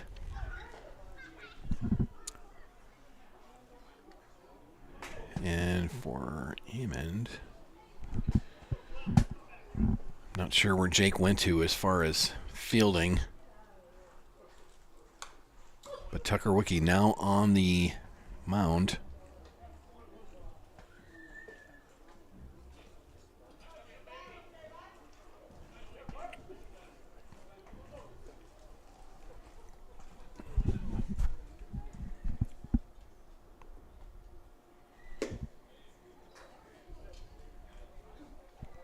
Two and two to Drew Sokup. Tucker Wookie got the win on Monday night, as it was a nice win over the Baltic River Dogs right here at Bob Sheldon Field. Pitched for 2 1/3, got the win, as the Cubs got a run rule victory over the River Dogs. Changeup gets a strikeout there. Nice pitch.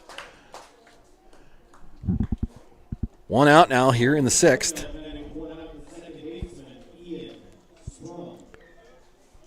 Ian Strom, the second baseman for the Brewers, coming up. He is 0 for 2 in his night with a ground out to Jake Ammon, the pitcher, and a fly out to right field. Zielinski brought that in.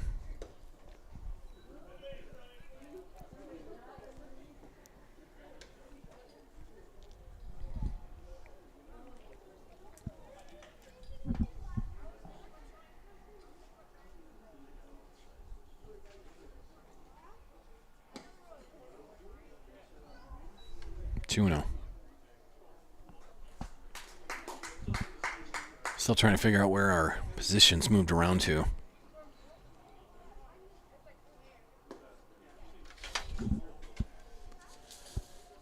Tucker Wookie was playing third base. I think we put... could be Parker Winghart that's over there.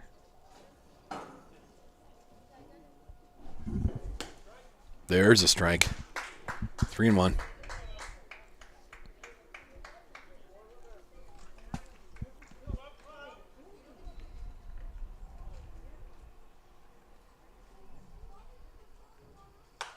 Fouled off into the netting, right in front of the Cubs dugout. Count them all full after the foul ball.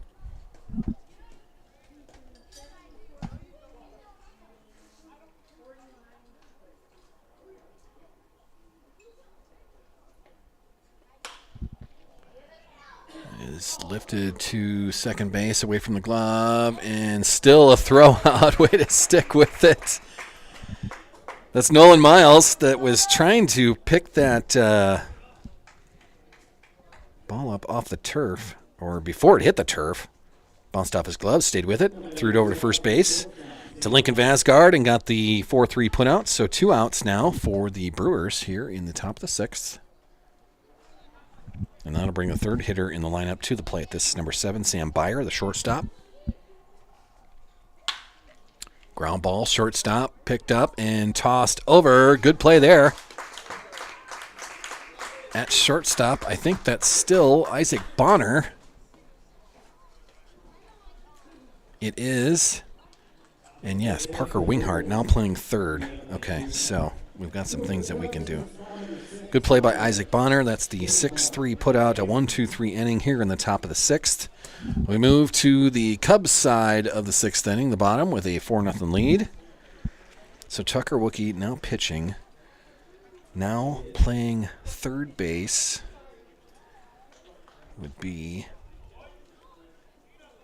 and I think we'll see him hit. This will be Parker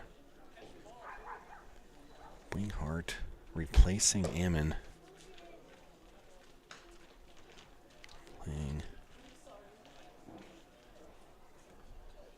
Playing third base. It should be Nolan Miles and Parker Winghart to start our bottom of the sixth inning, and it will be. Yeah, Nolan Miles there, Parker Winghart's in the on-deck circle. There we go. So I think I figured out all of our defensive changes. Jake Ammon now sitting, and Tucker Wookie now on the mound. Parker Winghart takes over at third base. So there we go. For the Brewers, no hits, no runs, no errors. The first strikeout of the night for Tucker Wookie. That puts 11 for the staff on the night. And the Cubs will come to the plate with a 4-0 lead. Nolan Miles, who just made the putout, or one of the putouts. He had the second out of the top of the sixth inning. Trying to catch that line drive off his toes. But managed to keep it in front of him and then throw it over to first and get the 4-3 putout. Nolan Miles. Step up to the plate here.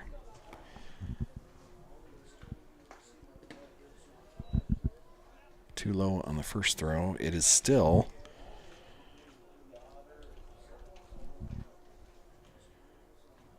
even the Brewers have a new pitcher. That is number 1 pitching now.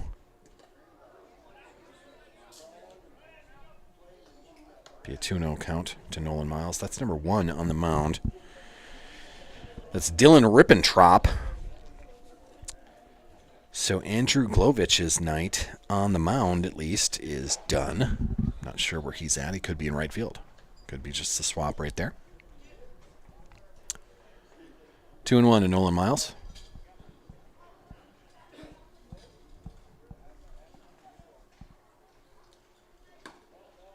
Three and 1.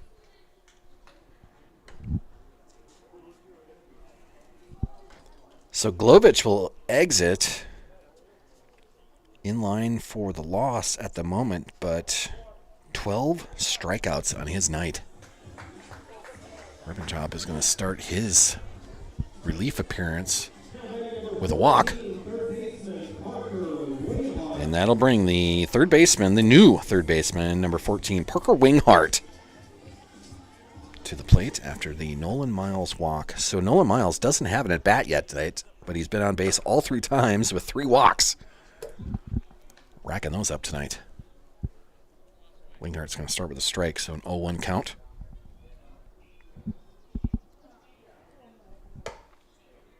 That'll miss on the outside. 1-1. Parker Winghart, batting .306 on his season, a .340 on-base percentage, OPS of 789. He's got 2 doubles, a triple, a home run, and 11 RBI so far on his season. 12 runs, 3 walks, and 2 strikeouts so far.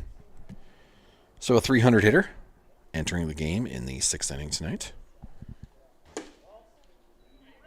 Now ahead in the count, 3-1.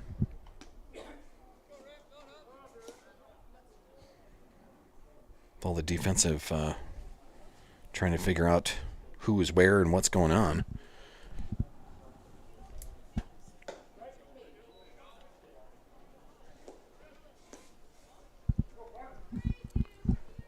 Full count now. I forgot to do the hitters mid-season report card, so we still got that coming here. Might have to do that in the stretch. Ball 4. Back-to-back walks for Rippentrop on his relief appearance to start it. So Winghart reaches on a walk. Nolan Miles move over to second, and the top of the order coming to the plate, Henry Hamrick. Our Our center fielder tonight, number 0, he's got 3 strikeouts in his night, but a new pitcher now, and they'll have a meeting on the mound. That's A.J. Langer. Rippentrop and the shortstop having a conversation. The whole infield will come in. The manager coming out to have a talk. Talking strategy now with 2 guys on. And Henry Hamrick at the plate. Hamrick. Hammer and Hank. Coming to the plate. While we are waiting, let me bring up stats on Henry. He is hitting .370 on his season. He's got an on-base percentage of .474, an OPS of 1.039, 3 doubles, 2 home runs, 15 RBI. He's scored 13 times, 6 walks, and 11 strikeouts coming into tonight. This is a .370 hitter so far this season. But so far tonight, 3 strikeouts for Hamrick. But he's got 2 teammates on now. A couple of base runners out there. Cubs already have a 4-0 lead, trying to add to it. Off the end of the bat. Possible double play here to throw to second, throw to first, and that will be a double play. So the 5-4-3. It is Parker Winghart on the 5-4 put out. For Henry Hamrick, it's the 5-4-3 double play. So 2 outs now. Nolan Miles moves over to third. So with 2 outs coming to the plate, this is Isaac Bonner, our shortstop tonight, number 25, the lefty. He'll hit with 2 outs, but Nolan Miles sitting on third base.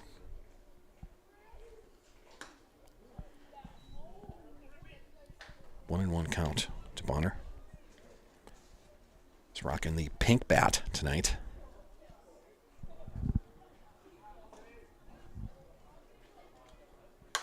Slapped foul into the netting above the Brewers dugout. Bouncing back into play. 1 and 2.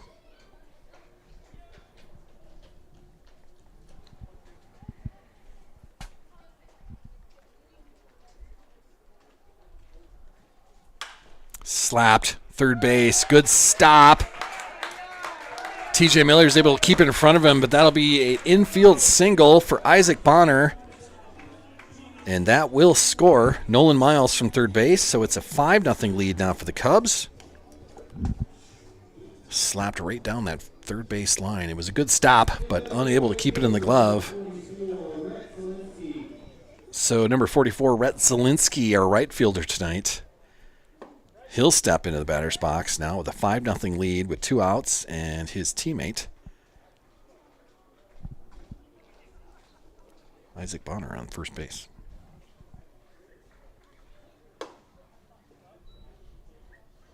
Too high in the second offering, 1 and 1.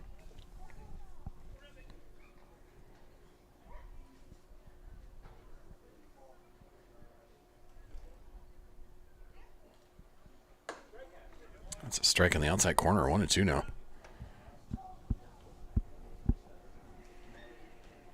Zielinski so far tonight, a single, a double, and he was hit by a pitch in the first inning. So he's reached all 3 times. And that'll be a big swing and a miss there. And that'll end it here in the 6th inning. But the Cubs add another. We'll move to the top of the 7th. Brent with the strikeout. For the Cubs, 1 hit, 2 walks, 1 run comes across, and 1 left on. Isaac Bonner at first base. So it's a 5-0 lead as we head to the 7th. Good night for the Cubs so far. We'll try to close it out. Coming up for the Sioux Falls Brewers, the cleanup hitter due up first, number 34, TJ Miller. And then A.J. Langner and Carter Grosseth all due up for the Sioux Falls Brewers. Our 7th inning tonight brought to us by Hometown Service and Tire. They just put 2 new tires on my car as I was not able to get down to an affair against the Sioux Falls Brewers in Sioux Falls about a week ago. That was last Thursday. I had a tire go flat on me.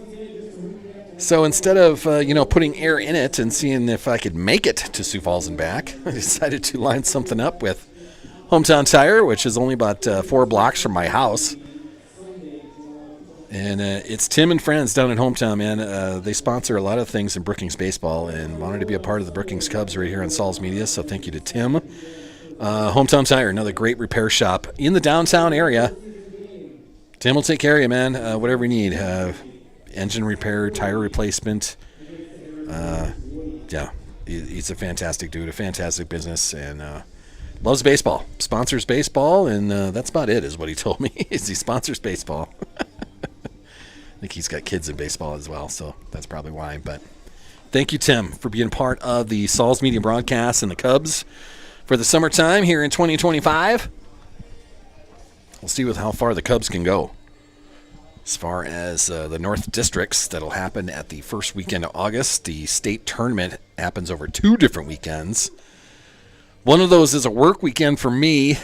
I just told you the story about an hour ago of how I'm not making the trip to the first Cossacks football game because it's in Rapid City on a Friday night of a work weekend. So we'll see what happens. The North District play will be right here in Brookings. First weekend of the state tournament for South Dakota amateurs in Class A will be in Aberdeen, so it's not even like it's a jaunt just down the road. That's a 2-hour trek. And then if they can advance on and get to the second weekend of state tournament play, it'll be in Brandon, and that could be fun. We'll see what the boys in summer can do. I believe we've got a 1-1 count. Tucker Wookie on the mound. Change up is belted foul. 1-2. TJ Miller, the third baseman for the Brewers. Made some nice plays at third base tonight. He will have a 2-2 count now. As that pitch misses high.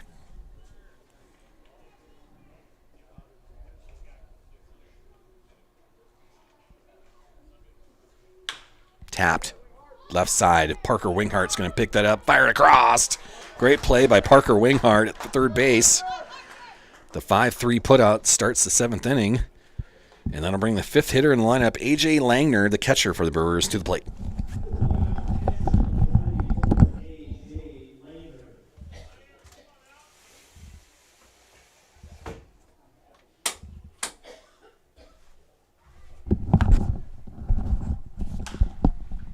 That is tapped to the right side. Zielinski moving over to the foul line, and he'll bring that in. Out number 2 in F9. That'll bring the 6th hitter for the Brewers lineup card to the plate. Number 48, Carter Grosseth. 2 outs now. Here in the top of the 7th. It's a 5-0 lead for the Cubs.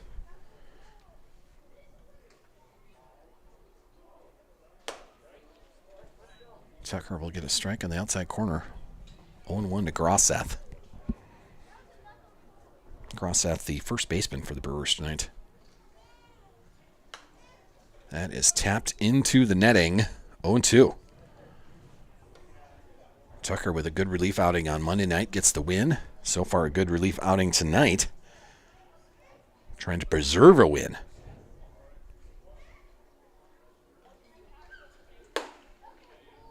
Just outside. 1-2.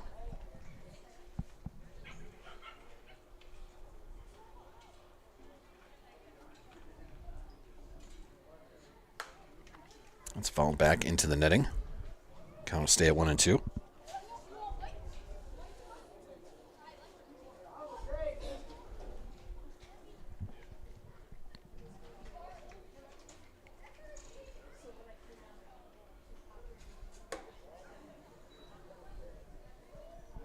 My pitch misses outside. 2-2 now. To Grosseth.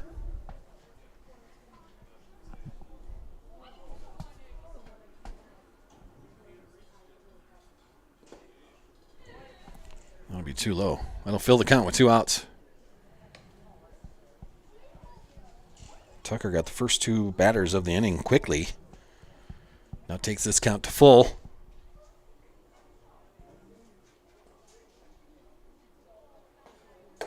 And we'll get the swinging strikeout. Another strikeout for the Cubs pitchers tonight. And that'll get us to the baseball tradition. Take me out to the ballpark, the 7th inning stretch. Here it is.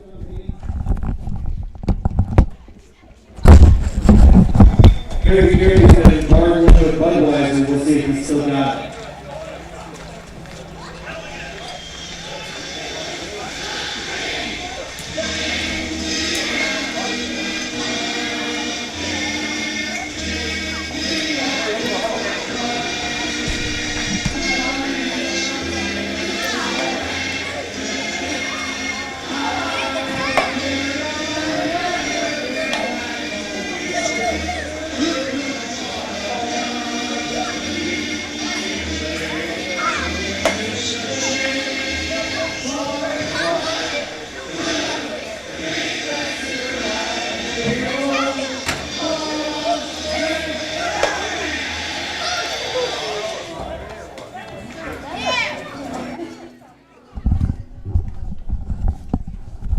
Yes, the Harry Carey tradition from all those games at Wrigley Field.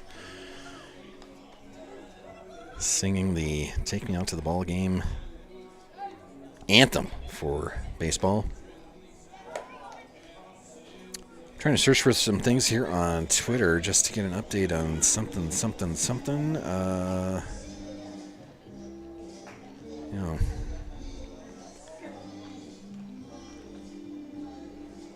Just not a lot of sports things going on.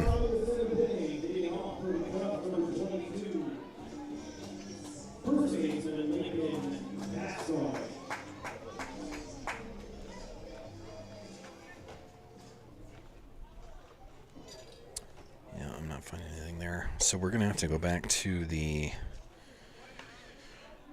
hitters report cards, mid-season report cards. I'll try to save that for in between innings here. Here we go. At the plate for the Brookings Cubs, this is Lincoln Vasgard, the cleanup hitter.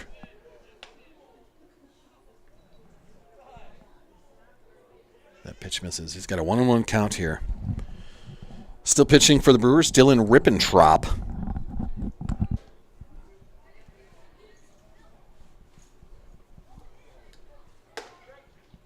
Strike on the outside corner.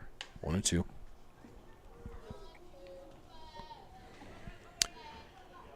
Vasgard tonight, 1 for 2 on his night. He does have an RBI sacrifice fly. Got an RBI double in the third and a strikeout in the first. He'll have a 2-2 count now, matching the number on the back of his jersey. 2-2.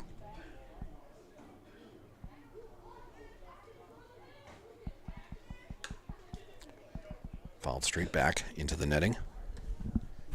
Count will stay at 2-2.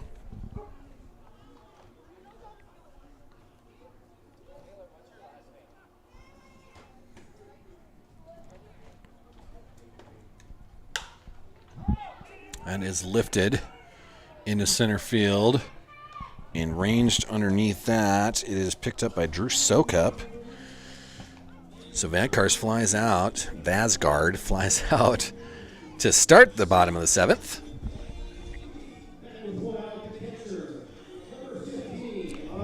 Arlen Peters coming to the plate, our catcher tonight.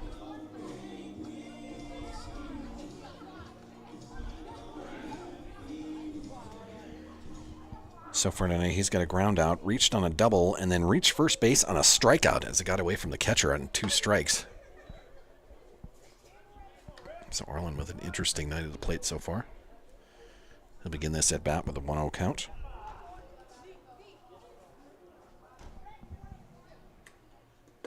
That bounces to the plate. 2-0, sorry. Rippentrop in a relief appearance. Struggling a bit so far. That pitch misses. 3-0.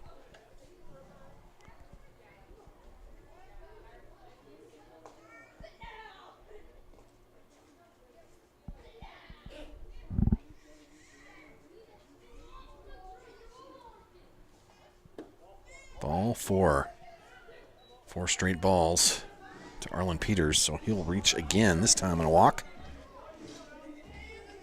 So with 1 out and 1 man on, the 6-hitter in the lineup, our left fielder, number 8, Justin Koffel, will come to the plate. He's got a single, a strikeout, and a fielder's choice tonight. That single by Koffel was an infield single, as he showed off his speed down the first base line. He'll start this at bat with a strike.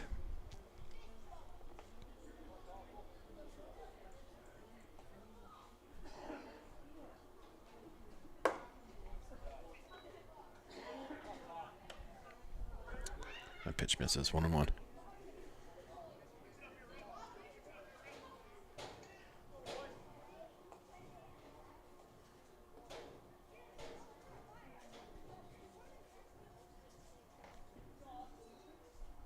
Ribbentrop getting something out of his eyes there on the mound. Now he's ready to go. Koffel steps back in. Delivery and tapped foul. 1-2 now for Koffel.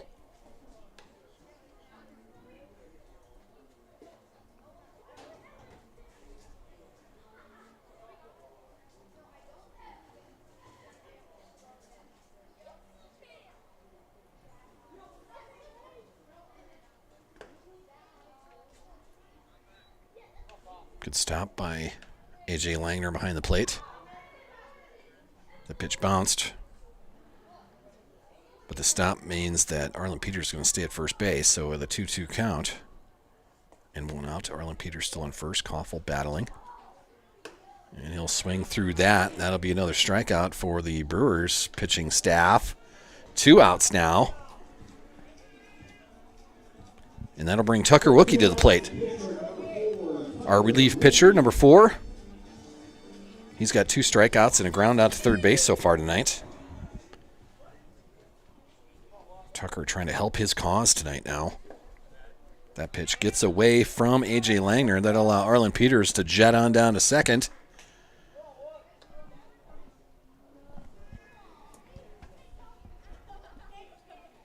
So now Tucker hitting with a 1-0 count and a man in scoring position here.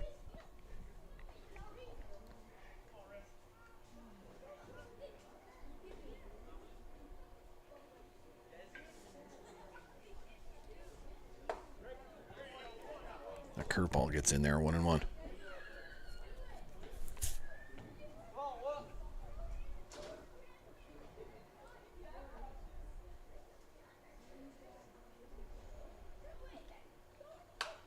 Tapped foul over the Cubs dugout. Book will have a 1-2 count now.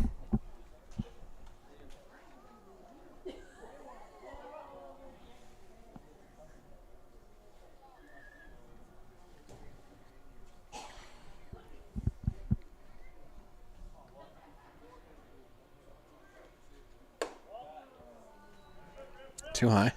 2-2.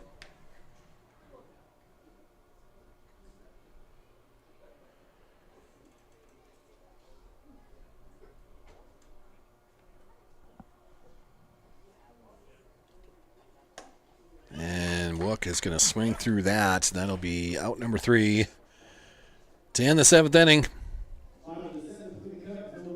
Move to the top of the 8th.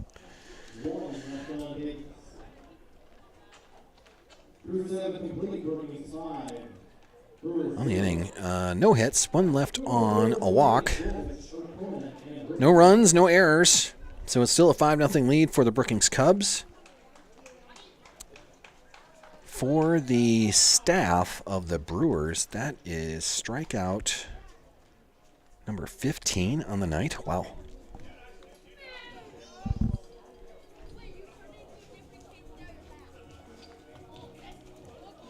Hammond and Wookie combining for 12 strikeouts on their night so far.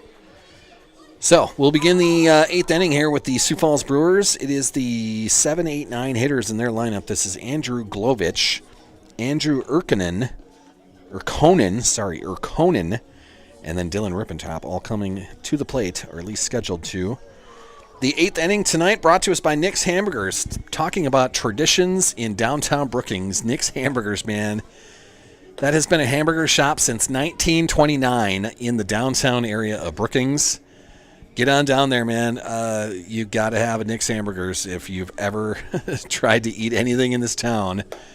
Their tradition, unlike any other. Buy them by the bag. Nick's Hamburgers, man. A fantastic hamburger shop in downtown Brookings. If I could talk, that would help. But Nick's Hamburgers, man. Thanks for being a sponsor of the Sauls Media broadcasts. Todd's a good dude, man. That's a fun conversation all the time. So thank you, Nick's Hamburgers, man. Being a tradition, being a part of the Cubs through the summertime, and being a part of the Sioux Valley broadcasts as well. Once we get into some football, volleyball, basketball seasons. We'll even do softball in the springtime. It's going to be a lot of fun. And we'll bring Nick's Hamburgers along for the ride. So, yeah.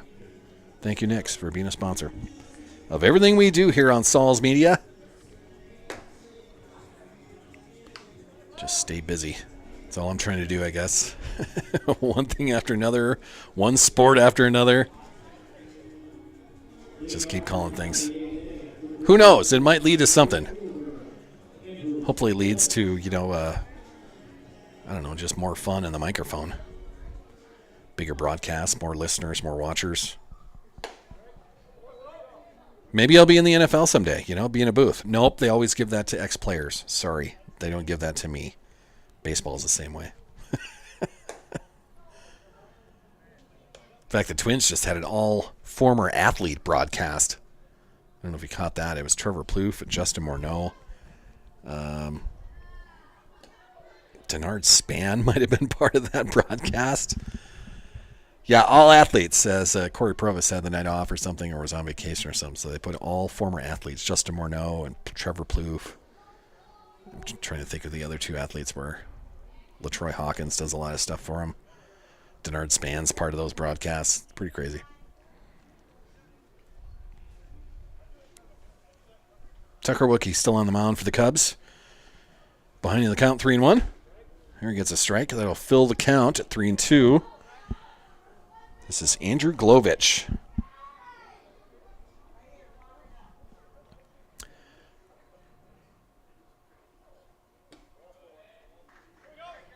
And he will reach on a walk. Glovich, the second time he's been on tonight. He had a single in the 5th. Now he begins the 8th with a walk, and that'll bring up number 31. The coach of the Sioux Falls Brewers is Andrew Urkonen. 2 strikeouts on his night so far. Trying to bunt. That is going to push foul. 0-1.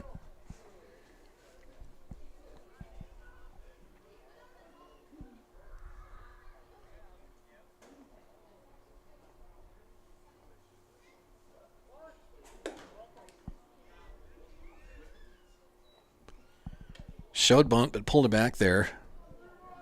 Peters fakes the throw down to first. Keeps the runner there. It's a 1-1 count for Urkonen. Shows bunt once again. Fouls it into the netting behind the plate. 1-2 now. Not getting that bunt down.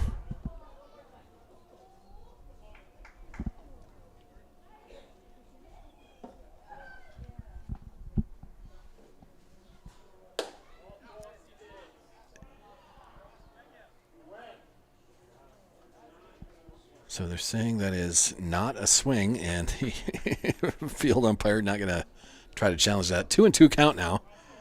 Sure looked like he swung through that a bit, but called a ball. 2-2 count. Nobody out here in the top of the 8th.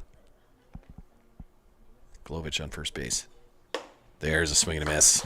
That'll strike him out there. 1 out now for Urkonen. That's his 3rd strikeout of the night.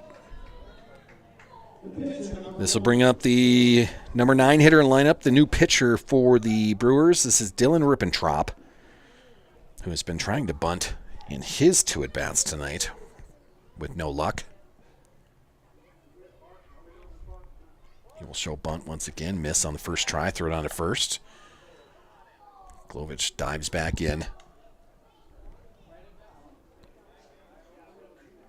So after Urkonen could not successfully put a bunt in play, Rippentrop just misses on his first try.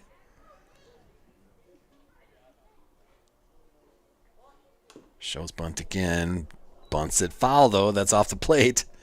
0-2 now.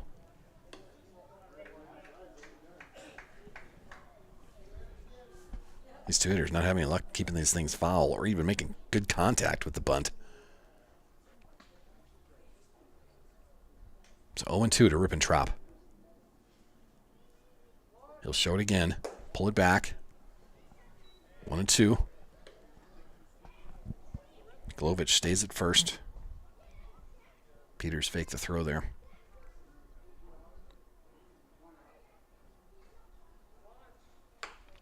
Shows bunt once again. He's going to bunt it foul, and that'll be another strikeout as he can't keep it in play. 2 strikeouts in a row for Tucker Wookie. That'll bring the top of the lineup to the plate. This is Drew Sokup. So far on his night as the leadoff hitter of the Brewers, he has 3 strikeouts.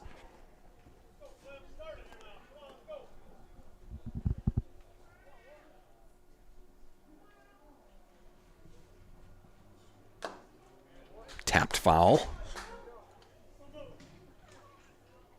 0-1.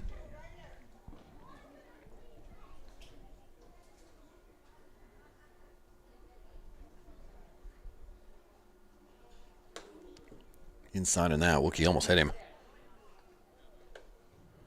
1-1. Sokup was just able to get out of the way of that.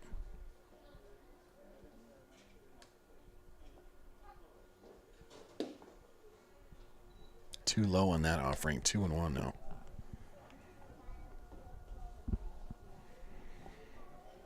So Wook in his relief appearance, he's got 4 strikeouts so far. 2 in a row. That pitch inside. 3-1. To Sokup.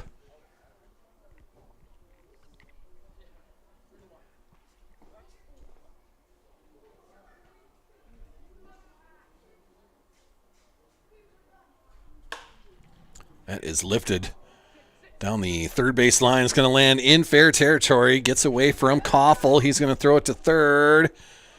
And it'll be safe at third base. So Glovich slides in safely on the double by Sokup as it just stayed fair. So now the Brewers were in action with runners on second and third with 2 outs. And the 2-hitter lineup coming to the plate. This is Ian Strum, number 2, the second baseman. Hitting with 2 runners in scoring position. First real threat of the night. They had a threat in the 5th, but it was 2 strikeouts by Ammon to end that. It's only the second time tonight they've had 2 runners on at the same time. 2-1 now.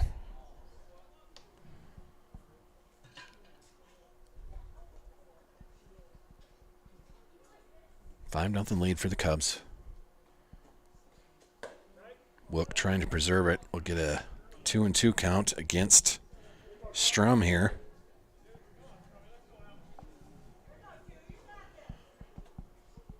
Wook gets his sign, fires it in there. Outside, so it'll be a full count. Good stop by Arlen Peters to keep that in front of him. Save the run from coming in.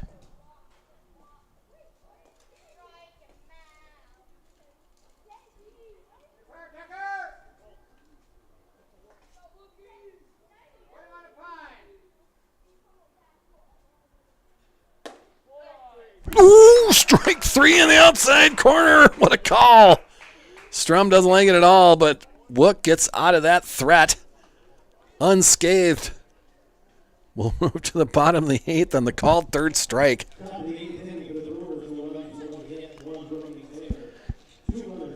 For Wook, that is strikeout 1, 2, 3, 4. That is strikeout number 5 for Wook in his relief appearance, trying to preserve the win for his teammate Jake Ammon. What a pitch right there, outside corner. Umpire's been calling it all night long. So that ends the top of the 8th. We'll go to the bottom of the 8th inning. Cubs have a 5-0 lead, trying to build on that. Coming to the plate for the Cubs, the 8-hitter in the lineup, Nolan Miles, and then Parker Winghart. We'll go top of the order after that to Henry Hamrick. As promised, finally, in between innings, this is the midseason report card for the Twins hitters. We'll see if you agree with some of these. Ryan Jeffers, the catcher, he's getting a C on his season so far. Vasquez fails with an F. France, a D+. Those are both valid. Cody Clemens, a young star who has been fantastic to watch. He gets an A+. Carlos Correa, who is supposed to be a 280 hitter with 25-some home runs at the end of the season, 80 RBI on a regular basis, all career averages. He is way under those. He gets the F for his grade. Brooks Lee, a D on his grading. Harrison Bader, he's been really good to watch, clutch at times. He gets an A. Byron Buxton, the all-star in center field, finally getting a chance to play every day, injury-free, and it is fun to watch. He gets an A+ for his grading. Wallner gets a D. Trevor Larnach, a B. Willie Castro, an A-. And Royce Lewis, man, who is the new Byron Buxton, another guy that just cannot stay healthy at all. He gets a D on his midseason report card at the plate. Those are the hitters and the pitchers for our Minnesota Twins. It's the reason they are 47-49. It is second place in the division, but I think they're, 13 games back of the Detroit Tigers. Yes, Detroit has the best record in baseball. They probably have the Cy Young winner at the top of their pitching staff. The Twins, man, other than that 13-game win streak, they have just been bad at times. It was a few weekends ago they had a series. They may have been on the road. They scored 6 runs in that whole weekend. You just don't win games doing it that way, man. So the Twins, they are a struggle. They are hard to cheer for at times. And having Carlos Correa be way underneath all of the career averages that he has, he has a failing grade as a longtime veteran and a World Series champion, by the way. Whether you like it or not, he got a ring with that Astros squad. Getting an F on his midseason report card. By Twins Central, some of the Twins writers that are on Twitter. Once again, I call it Twitter still. It's not X. That's just stupid. Twitter.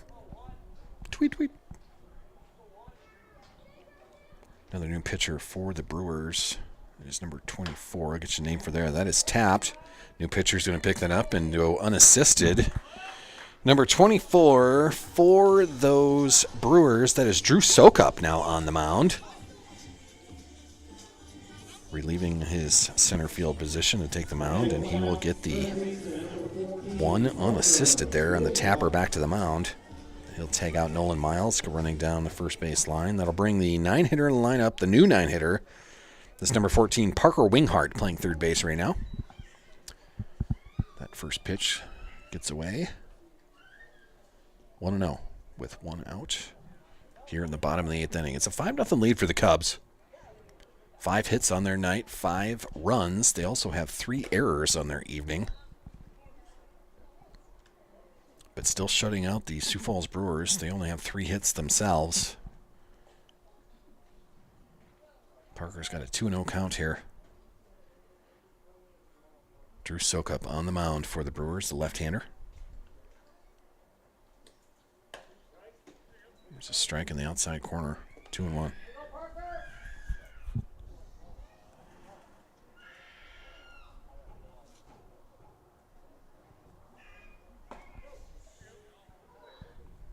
Another strike, 2-2. First left-hander the Cubs have seen in a while, unless they saw him at the game that I was not able to get to last Thursday. It's very possible. But in the other games that we've called, not a lot of left-handing pitchers out there. Count will go full, 3-2. Lefty on lefty here.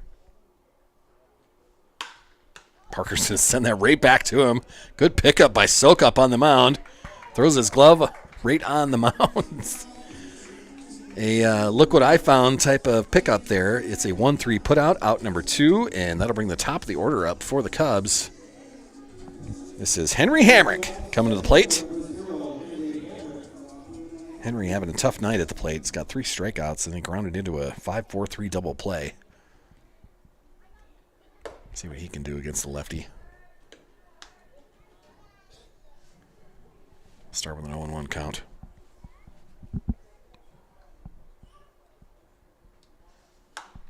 Tapped foul over the Cubs dugout. The kids that are still here, coming up on the 10 o'clock hour, chasing that down. It'll be an 0-2 count.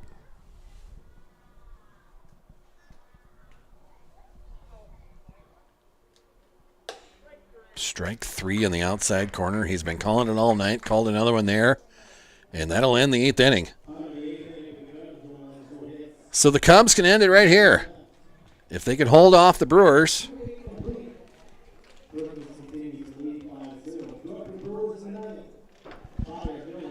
Coming to the plate for the Sioux Falls Brewer, it is the meat of their lineup, the 3-4-5 hitters. This is Sam Byer, TJ Miller, and AJ Langner coming to the plate, or at least scheduled to come to the plate. The meat of their order here in the top of the 9th. Cubs with a 5-0 lead. If they can hold off the Brewers from scoring 5 runs, we're going to win this thing. Otherwise, the Brewers got to score 5 just to put it into the 10th. Or send this to the bottom of the 9th and give the Cubs the opportunity to walk this off. 5-0 lead for the Cubs. Jake Ammon in line to get the win. This is, would Tucker have done enough to get a save? Probably. Jeez. A 4-inning save? Sure.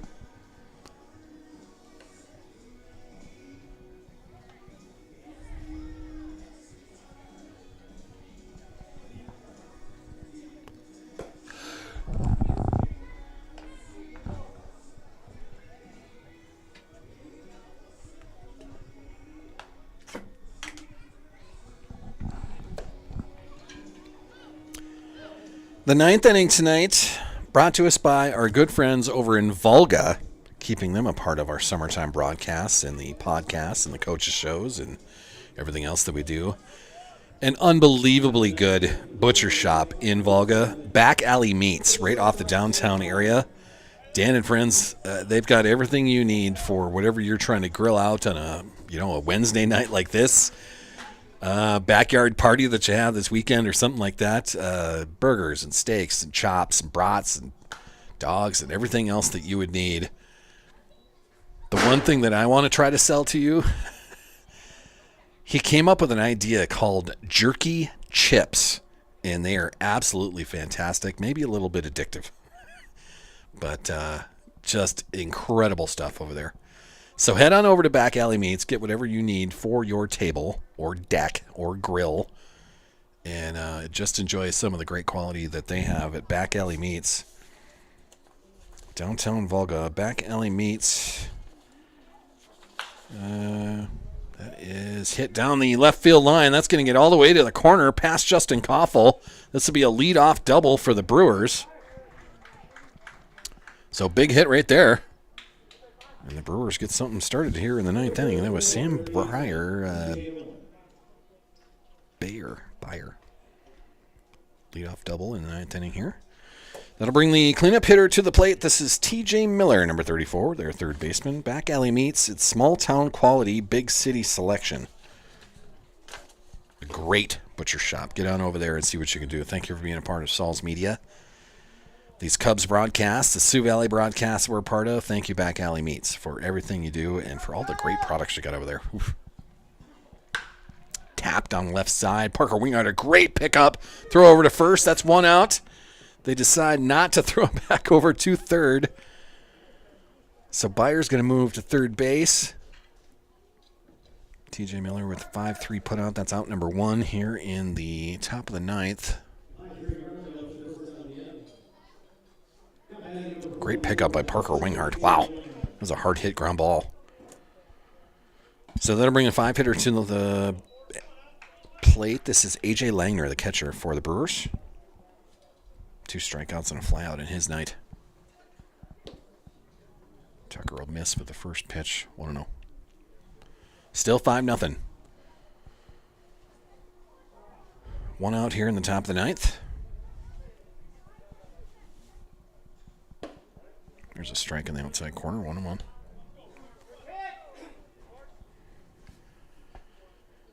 Tucker's been very good in his relief appearance here. 1, 2, 3, 4, 5 strikeouts so far. Now he gets ahead. Sorry, even in the count, 2-2. Of A.J. Langner, the catcher. That is lifted to the right side. Rhett Zielinski's got a long run all the way to the fence, and that is off the... It leaves the yard. So the Brewers get on the board. A 2-run shot by A.J. Langner. That goes onto the hill in right field. A.J. Langner with a 2-run home run. So the Brewers on the board.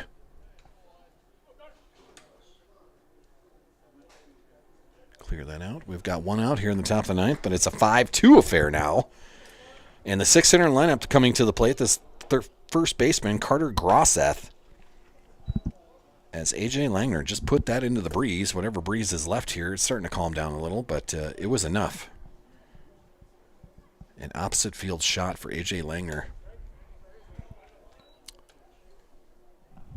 Wilk will start Grosseth with a strike. 5-2 our score. 2 strikes now against Grosseth. I was just saying, Wilk has had a good relief outing here. Now he has allowed the 2 runs here, but he's still got a big advantage. There is a ground ball, shortstop. Isaac Bonner's going to pick that up, throw it across, and there's 2 outs. Brewers are down to their last out now. The 6-3 put out will bring Andrew Glovich to the plate. He's got a single and a strikeout and a walk so far tonight, but he was the starting pitcher for the Brewers and got all sorts of strikeouts. I think he racked up 12 of them before he came off the mound. And now the Brewers down to their last out. Will can pick up the save here. Give his teammate Jake Ammon the win. But it's a 2-0 count to Glovich.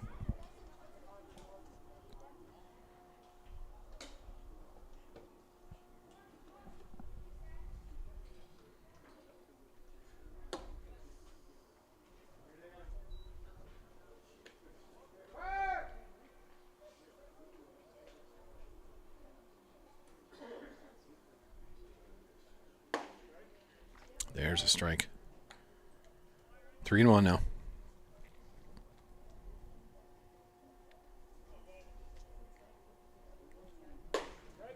Strike 2. A full count now with 2 outs. Brewers down to their last strike. Wilk just trying to close this out now. Big pitch, swing and a miss, and that's going to do it. The Cubs are going to get win number 11 tonight. Wilk comes in a relief appearance, does a fine job, does allow the 2-run jack here in the 9th inning. But for Wilk, 1, 2, 3, 4, 5, 6 strikeouts in his relief appearance. He gets the save, and it's a W for the Brookings Cubs as they move to 11-4 on their season. 5-2 now in Sioux Empire League play. Next game up for the Brookings Cubs, Saturday night. The Laverne Redbirds coming to town. That's a 7 o'clock start. Saturday night, that's the next broadcast right here on Sauls Media. Sunday night, we'll head down to Renner for a road game against the Monarchs, one of the better teams in Class A amateur ball. But it's going to be a fun weekend. Thank you to all the sponsors. Thanks to everyone for watching. Thanks for following along. Next Cubs broadcast Saturday. I'll do another podcast on YouTube right here. We'll do that Friday morning before I head off to a golf course for the rest of my Friday, depending on the rain, obviously. But that's the plan. My next podcast, The Salsy Show, episode 10, coming up Friday morning. Next Cubs broadcast coming up Saturday night, 7 o'clock, right here at Bob Sheldon Field as the Laverne Redbirds come to town. That's going to do it for Wednesday night. Big win for the Cubs. 11-4 in their season now, 5-2 in league play. Preparing for that playoff stretch run. We'll see what happens. You can catch it all here on Saul's Media, right here on YouTube. Thanks for watching, everybody. We'll see you Friday morning.